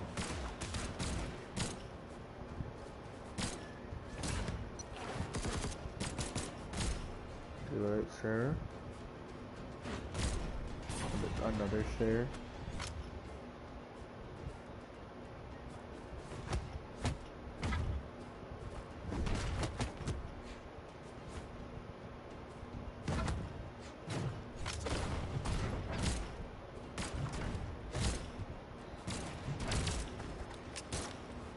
Oh, Isaiah with a lead.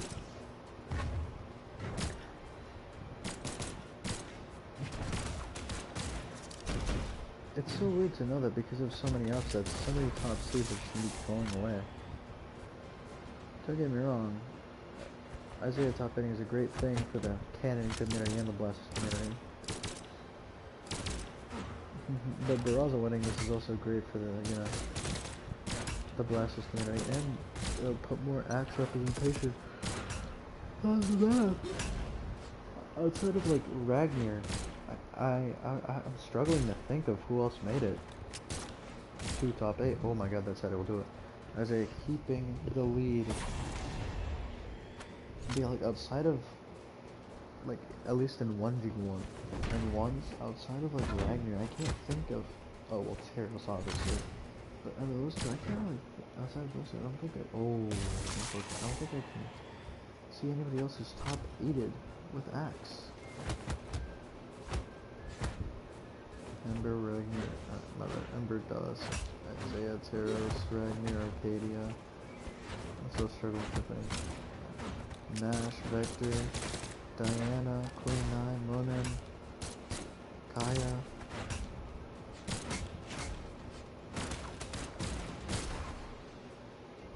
Yeah, I don't think there's just 2 aspects, I think. And Isaiah will take game 1. Hey, Bothalla is back on the wall. Will he lose? I think it's 3 straight games. Yeah, 3. Will he lose 3 straight games? And just be sent home like this?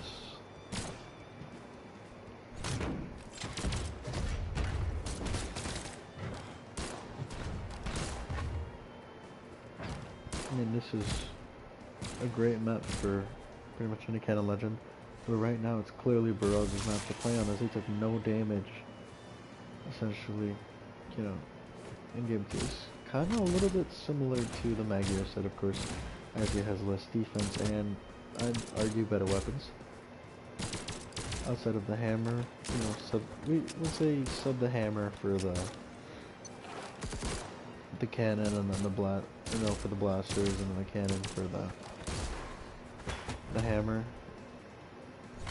or the great sword. Just in terms of which weapon is preferred. Of course, Isaiah. Don't get me wrong. Isaiah's cannon was the reason he reversed 3-stock, and it's gonna be the reason that he'll have a chance at reverse 3-stocking, because I don't know if his blasters will be able to do it. I mean, last time he tried with his blasters on this map specifically, he lost. Bad. 2 burn. Down there. The recovery will do it. It's a great start. Only you just basically have to play 2 perfect stocks now. And yeah. Immediately, Bothalla takes game 2. Not a shocker there, 2-stock victory. Major difference. I think Bothalla might have downloaded Isaiah. 3, 2, 1, brawl! Information, because right now, we're gonna see it in game 3 on Miami Dome. Woo and sick.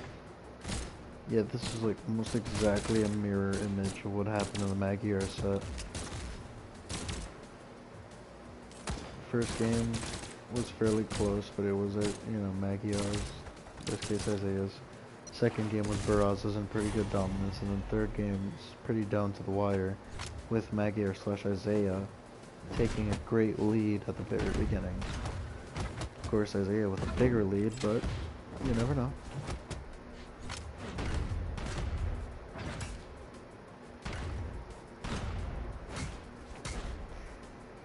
So the lead is definitely a lot smaller. Now, never mind. Recovery, yeah, no, this lead is even bigger. Grandpa will take him out. I don't think he has the tools to make it back. And then there for extra salt. And, oh, he almost made it back. Isaiah almost made it back, too. That's crazy.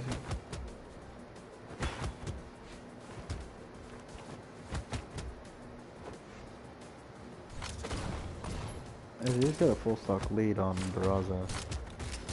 Like, the 8th seed is dominating the 10th seed harder than the 7th seed dominated the 10th seed. That's kind of funny. Because there was pretty much no dominance in what Magyar did. It was just great. It was a greatly close set. Isaiah, on the other hand, is dominating him. He's just like essentially doing what happened in game 2 right back to him. Like, it's just a mirror version somewhat. Of course, Brazil won more convincingly, but Isaiah takes Bothalla out of the tournament. He'll be 2nd round exit. Unfortunate for that man. And Isaiah will continue his run, facing off against Nash. We'll finally see one of those 2 jokers. Finally see a top 8 matchup. Seed number 1 versus seed number 8. Who will lose their chance at top 12? Or who will just lose, not make it, through the tournament? Just who will be out of the tournament too? Ooh, I like this set. We got Scarlet, and we got Nyx. Just for reference, Nyx upset Vector, and is now looking to 3, 2, 1, brawl! Beat Scarlet. This is not an upset. If Nyx wins, no, Nyx. If Nyx wins, this is not an upset. If Scarlet wins, this is a upset.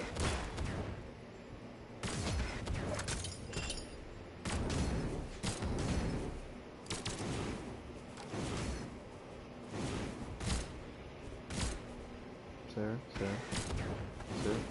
cover.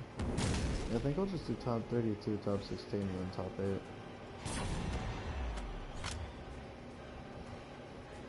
If anybody asks for top 4 and top 2, you're an idiot.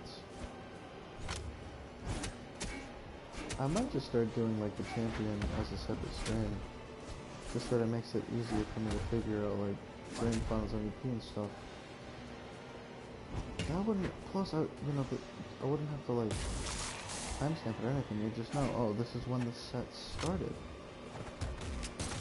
It starts almost instantly, and then it ended almost instantly. Then again, I'd love to do that for all of the top 8 sets, so...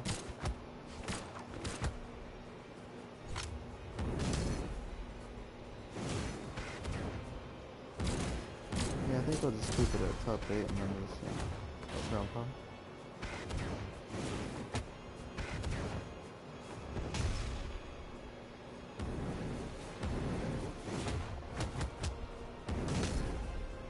Oh.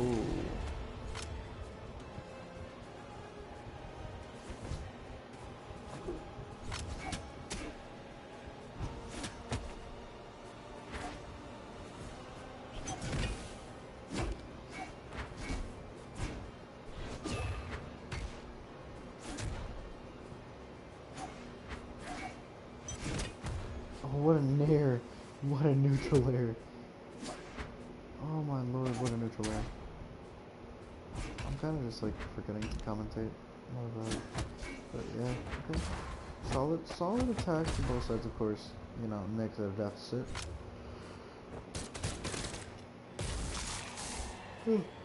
The downer will tie it up though. At, one stock apiece. Of course, Nick is gonna have to pay pretty much a perfect stock, yeah. She's going to have to reverse clean stock her to win this game.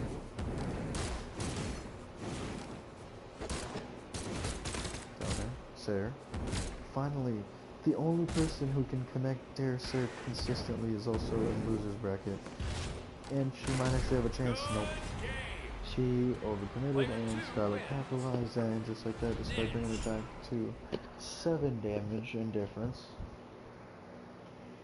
Next was unfortunately unable to finish the job, as instead of doing a weapon throw or going out there against that recovery and confirming, she just stayed on stage and ground pounded the literal ground, resulting in a devastating loss, as right now we're seeing 1-for-1s go on, and yeah, they're not working out, as that's a heavy weapon.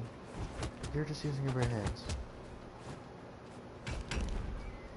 And Scarlet's looking to go even further, make even more upsets happen. Despite losing to her teammate in the 3-star, she's not demoralized. She's using it as fuel. And you'll see that in this game, as she is definitely energized after such a loss.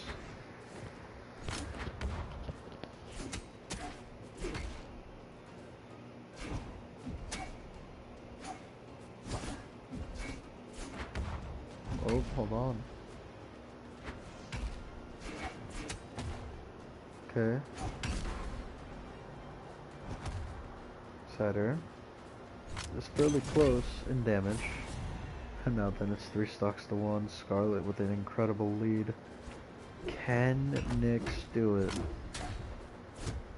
We're gonna have to see something big. Big. Okay, Cider. It's a great way to start. Finish the job though, Nyx. Yeah, this is over. This is actually over. Oh my gosh, you let her back on. Sidekick whiffs. No downstig from Nyx, by the way. Down air, and yeah. This game is as good as dead, and so is Nyx, as... the insig whiffs! Nair, recovery! I don't know if she's going for the side, we'll do it. Nyx... her back is completely against the wall. It's probably over. It's over. And Nyx, and Scarlet will move on past Nyx in the bracket. She will move to the top 16 legends. I don't know why I said it like that. I'm just being an idiot. And next, we have the Queen. Again, I don't know why I said it like that. But yeah, we have the Queen going up against the dog.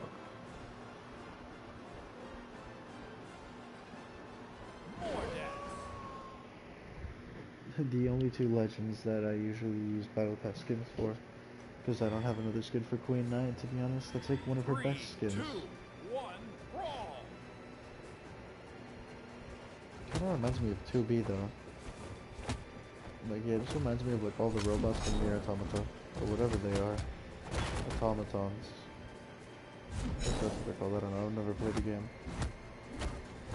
But all I know is, right now Queen Nai is, kind of struggling with Mordex.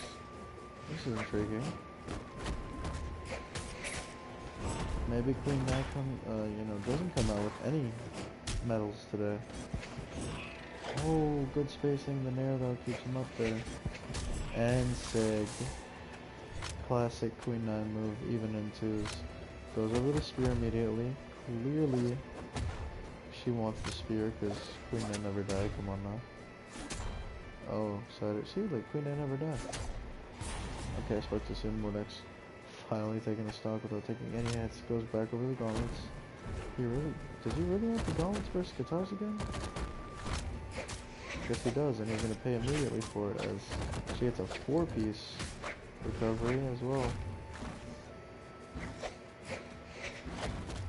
Okay.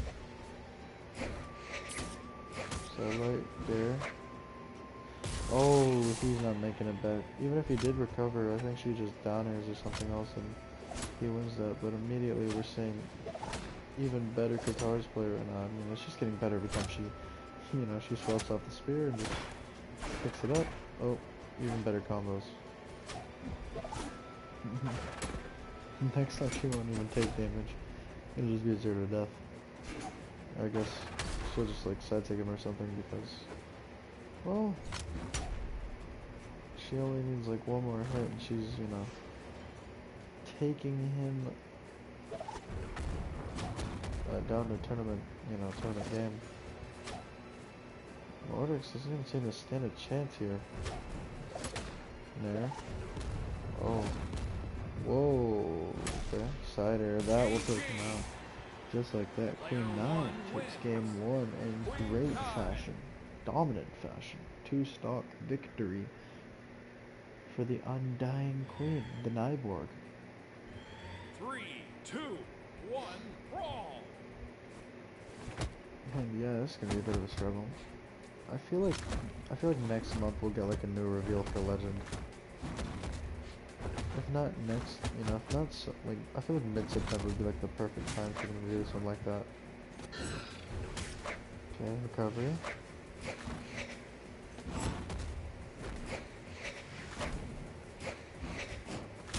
Ground pound, and just like that, Mordex. Never mind, I lied. Okay, I didn't lie. I actually take everything I say to heart because that N-Sig does it instead. But yeah, Queen 9 takes the lead in game 2. Double save. Ground pound. Sidelight. Oh. Clash? Really? Okay. I guess. I can't really fight the rules of Brawlhalla, which are apparently at Clash. Yeah, this is...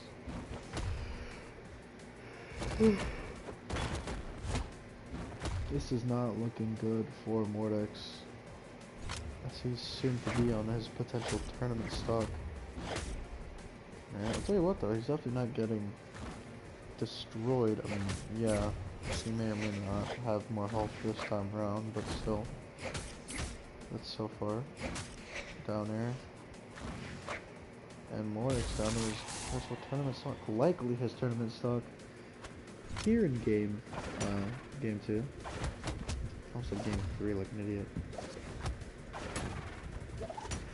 Oh.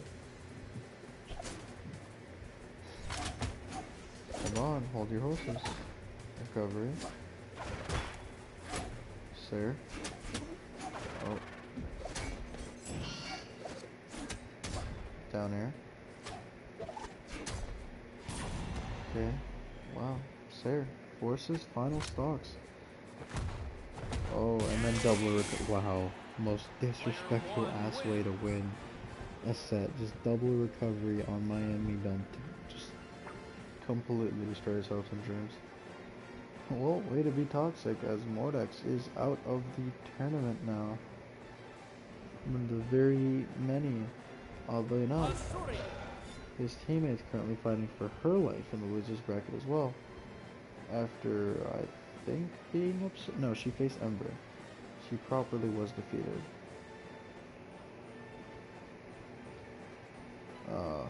This guy's back.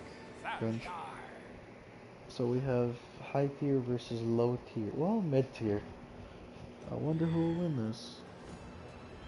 3, 2, At least 1, brawl! if I did a tier list, he'd be like probably like A or B, like a solid legend, nothing too crazy.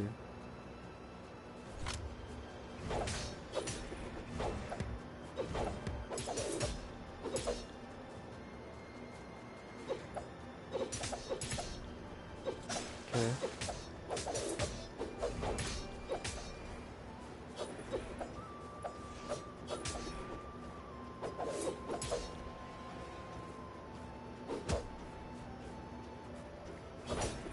Recovery. There. There. Oh, the ground pound, the sword battle ends up being in, no, not Patch's favorite. Yes, yes, pick up your demonic tools of death. Yes, yes, swap over the sword. No, no, don't pick up the weapon. Oh yeah, she wouldn't even get a chance, Thatch, immediately. And he just stands there menacingly as he down airs.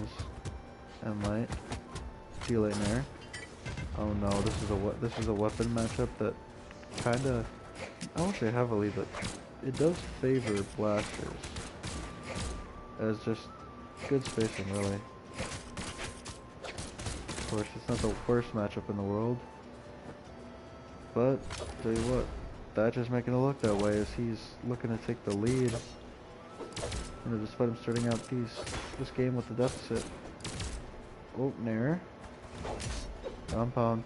Cider clashes. The Nair whips. Ground pound. And the Cider finally will do it. Finally takes that stock.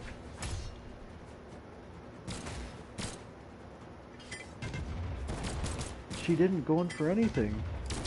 Oh my god.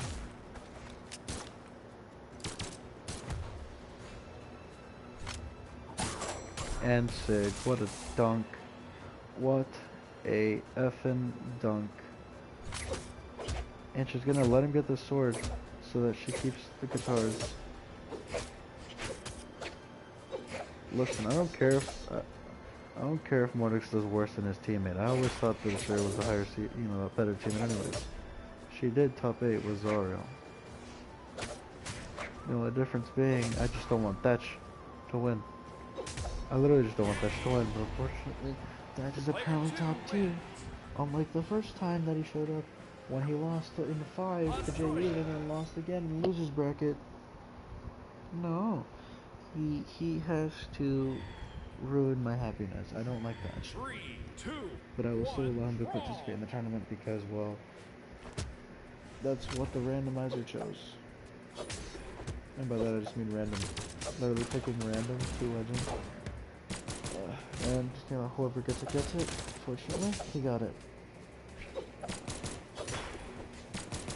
Oh no. Oh no, don't tell me he's moving on. Yes, yes, yes. Destroy him. I don't care if I freaking lose, like, I don't care if he's cost me extra minutes of sleep. Destroy him. Yes. I'm very biased here, and clearly you see that as, you know, obviously Surrey completely turned that stock around, was able to get a good lead. Of course, the question now is, can she even deal damage? Yes, she finally will. And unlike ground pound, I might steal that low key. Just because it, if you don't know, ground pound goes into both the Nair and Gare at low health. It's not a combo. But it's not a combo, it's a great way to continue your strength, you know? Oh, barely missed it. Very unfortunate for her. And yeah, Thatch, taking the stock, immediately plays the blasters. Ground pound. She backs up. Oh, the N-Sig picked up the sword, said, no, we're doing this game. Sarah? Good Sarah at that, actually. That was impressive. Another Sarah. These are good reaction. These are good reactions from the start, of course. Now Thatch, hoping that he's just gonna make my happiness wither and fade with these god-blessed blasters that took him to top 8.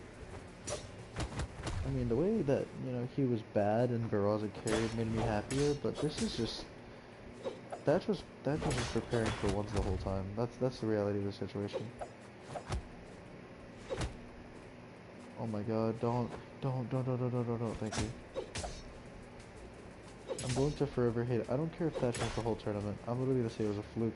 But I'll tell you what, right now, Asuri sucks. She got destroyed by Natch. Despite her having a good lead, she just got 2 stocks. He took 3 stocks in a row. Like, he practically 3 stocked her. Zariel... And, oh, okay. Taros. So we got Taros.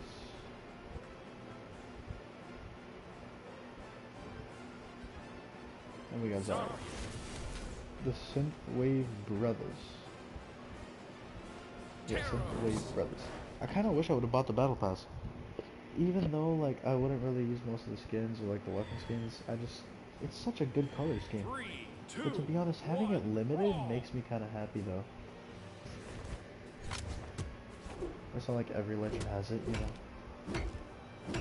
That's kind of cool to me. I just can't wait until Season 5 Battle Pass comes back. I really need it back, man. I spent money for Orion and then got banned for talking smack. When the guy talked smack to me first, like, okay, Batman. Oh my god, Taros. I just realized, Zariel vs Taros, I think has happened before. And so far, Taros taking the lead. I wouldn't be surprised. Oh, he's homie stalking. He's homie stalking, that's crazy. Zariel's contemplating whether or not he should homie stalk as well. I disagree. Zariel, I think, just came from... Yeah, he was on losers. Or he was on winners. Taros just won his... potentially his only set. Since... Oh, microspacing. Compound. Recovery doesn't hit. The side sig barely jumped over it and even got enough spacing for a Sarah as well. Good move. Sider disarms. Picks up the axe. Nair. Keeps him at bay. Ground pound. And then into the ground pound, but of course the side sig prioritizes. Because Bothalla will be doing stuff weirdly. I don't know how they do priority. I really don't know how they do priority in this game. Compared to like flashes and stuff. Down air. It's immediately responded with a, good string. Oh no. This is not looking good for Taros. This is not looking good for Taros at all. I mean, at least he's not a complete fraud, right? At least he didn't become a first round exit like last time. Zariel. Dominant game 1 there. Wow. Small Enigma is just like not the map for Taros, is it? I don't think I've seen him do anything on that map. 3, 2, No disrespect to Taros, I mean, that's a great legend, but like, damn, bro. Oh no, moment. See, like, they just go here, and I feel like Taros is just gonna dominate. But right now, Zara's gonna try to prove me wrong on the momentum shift and facts. Of course, it's kind of hard to, it's kind of hard to prove wrong the elements. We're gonna see that right now is Taros with 4 hits. 4 hits is all it took to tie up, whereas, Zariel did like a full-on strength.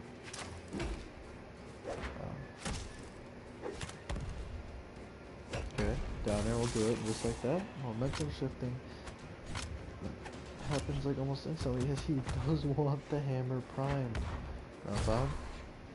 He doesn't want to play with the axe. This is new for Taros. Usually, the axe should be more important. Okay. Ground pound. She's got a great lead, decides to go take him out, but he's got a big lead here.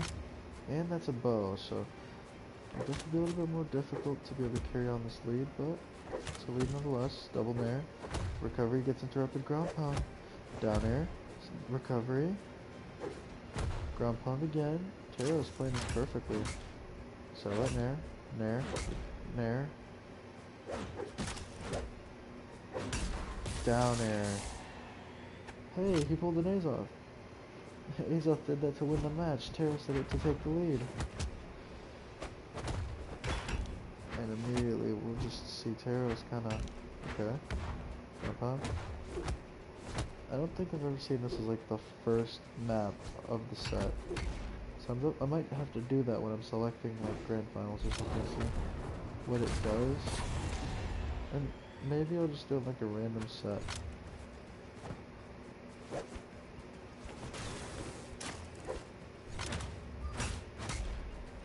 You know, after on like the next stream or something. Which I promise will happen later today. I wanna finish this tournament before Thursday. So, and just like that, Tara's praising me right. And says, yeah, you know, momentum's a thing. Unfortunately, Demon Island is another thing, and when those two clash, usually it kind of just flips on its head. Of course, Miami Dome is a great map as well for Taros, because the nairs pretty much cover, like the axe nairs pretty much cover the entire stage. So, I mean, I don't really have to explain this. If you need a better explanation, just watch Bothalla versus, I think, Isaiah in the first round. Whoa. Okay, down there. They both dodged. Oh, didn't hold it. The ground pounds, dude. Zariel does not let up. Zariel doesn't give him an inch. Even like the sets where he's won, you can tell that like Zariel's still playing well. It's just like, well, Taros was more locked in, I guess. Oh, that recovery will do it. And Zariel and Taros tied up 2 stocks apiece. They're also tied up 1-1 in the sets. They're not set in the games. I don't know what their lifetime set scores in the ones. I don't do that. Because that would require me to do it for every legend, against every legend, and I'm not going to do that.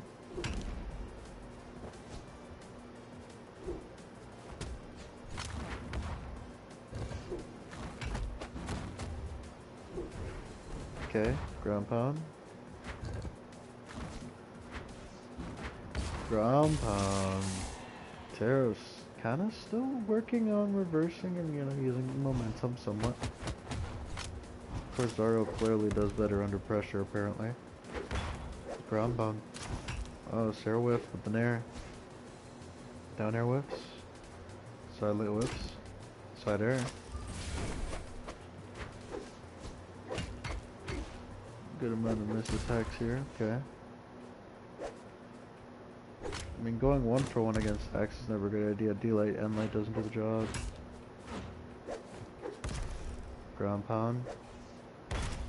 Downer. Makes it back, but that one still won't kill.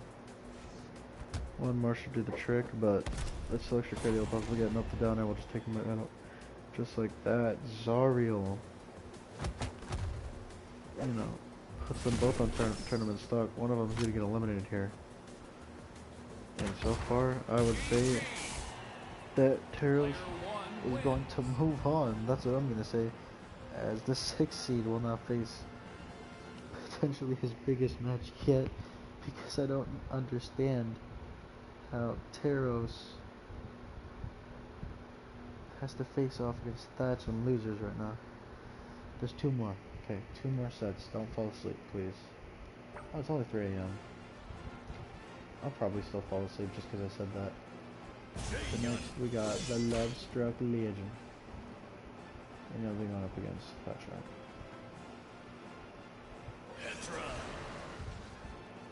Petra, who had just lost, unfortunately for her. You know, to Bothalla, who's sadly moving on. I would have loved to see Petra. No disrespect to Bothalla, of course. I like to see Hammer. It's like the only time I actually like to see Hammer is watching these bots go at it.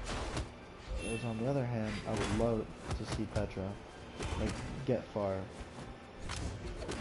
Because Petra usually doesn't get that far. And she's facing up against Jae-yoon. You know, second place, fifth place.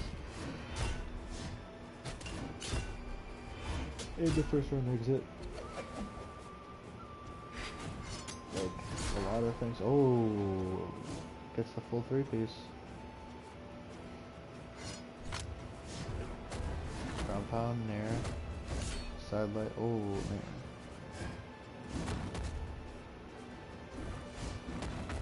Side air. Recovery. Side air. How the hell does he make it back, let alone live?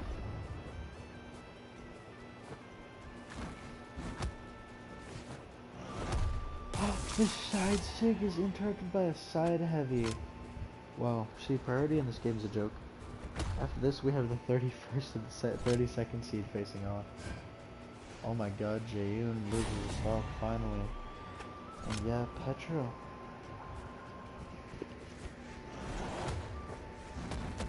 Tying it up at 2 apiece. Dude, after this, I have to watch Azoth and Kia face off. I don't know what to make of that. I literally don't have any clue what to make of Azoth versus Thea. These two are both supposed to lose. It'd be so funny to see, like, Nash outlive Azoth despite, you know, the upset. That would make me laugh. Oh. Oh no. No, she makes it back! Okay.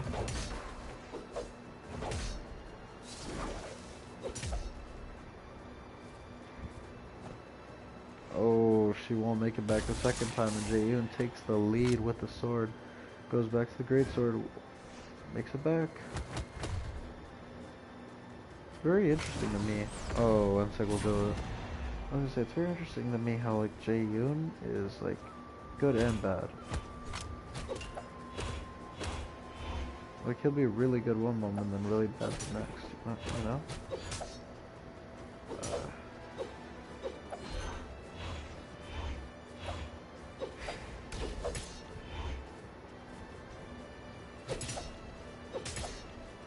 Oh. It's funny how Kaya went from, oh yeah, in the second tournament, you know, her first tournament appearance, second place. To a great losers bracket run, you know. Oh, and Jaeyoon takes it. Okay. Petra on potentially, you know, the final game of her tournament set. But yeah, I was gonna say, it's really funny to me how, like, Kaya was like, oh yeah, so, like, I'm gonna get second place in the very next tournament. The very next tournament, I'm gonna get a second round exit. Oh my god, what just happened? Okay, Petra apparently won that confrontation. And then, like, Jaeyoon was like, okay, so I'm gonna get second place, and then I'm gonna get fifth. And then, I'm just not gonna win a set.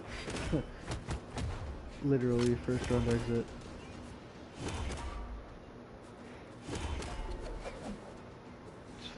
It's so funny to me, because, like, most of the top seeds usually aren't first round exits. And I don't just mean that in, like, my tournament. 'Cause in my tournament, it's kind of like the opposite. Jaeyoon's been a first round exit, he also has a silver medal. Diana, her worst is top 16, I'll enough respect to her. But shoot, I don't even know if she's still in the tournament. Like, I don't even know if she pulled up to this tournament.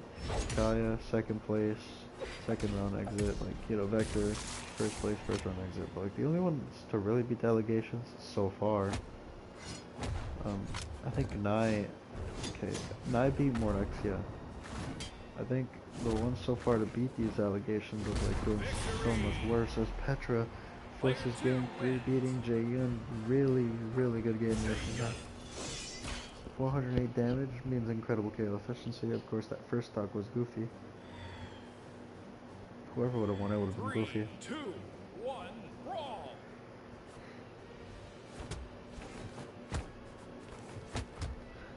But yeah,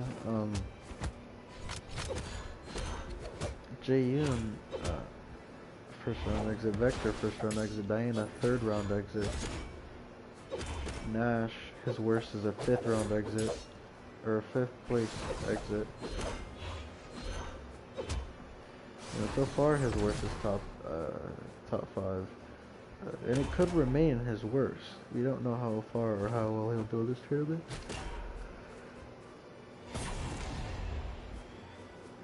That Queen Nine's, you know, she went from third place to potentially third round exit.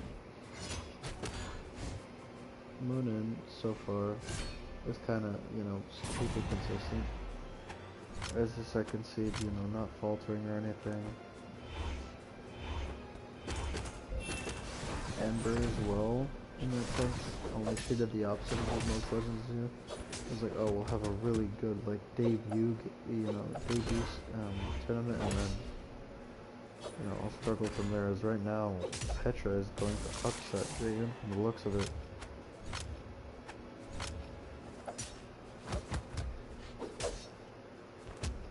Actually, I don't think it's an upset, I just think she's just gonna beat him. But yeah, not Petra. Ember's done what pretty much almost no other legend has done. Oh my god, ground pound into her Sig, and she'll take Jaeyoon out.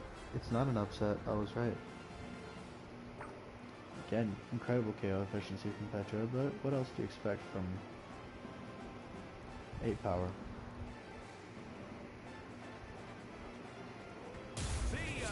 Now then, on the other hand, we have Thea versus Azar as our final set of the tournament. 2 hours, 12 minutes in. See? This will be our final set of this stream, not of the tournament, my bad. And yeah, it will conclude this segment. And then I'll probably just go to bed after this. But like I said, like Nash, obviously not like a lot of step, but oh, he was like Ember's the only, I think, legend to make top 4 that like started out bad. Like for example, Ember, her first tournament was a second round exit, and then after, you know, losing back to back, she got 4th place. You know, Nash, just naming top 4, Caspian got 4th place and then never again pretty much did anything. Maybe like a top 12 here and there, I don't even know if that's true. I might just be lying, talking out of my ass.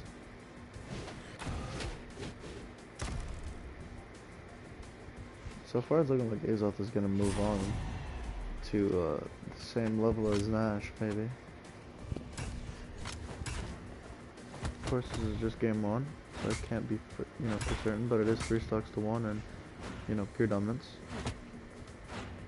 It's crazy because then that means usually game 2 is like a 2-stock victory for the other player, and then game 3 ends up being like the true, oh, who's better, but never mind, Azoth's just going to go for a 3-stock, he's just going to dominate Thea entirely. She pretty much gets to play the game. But yeah, Nash, 5th place, and then 1st place. Vector, 1st place, and then, you know, 1st round exit. Diana, 2nd place, and then 2nd place, and then 3rd round exit, or top 16.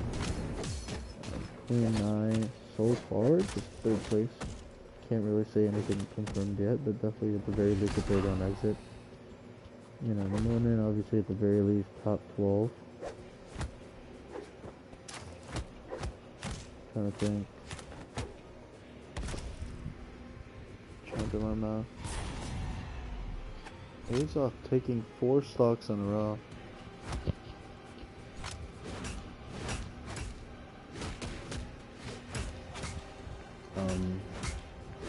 Caspian 4th place, and then, you know, like I said, a couple of placements here and there, but nothing really consistent. Good stuff.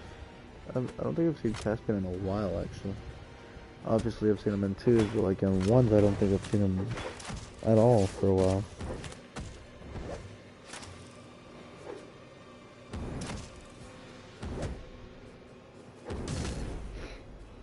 Still trying to do the math. Damn, this is some tough ass math to do. I ain't gonna lie to you, man.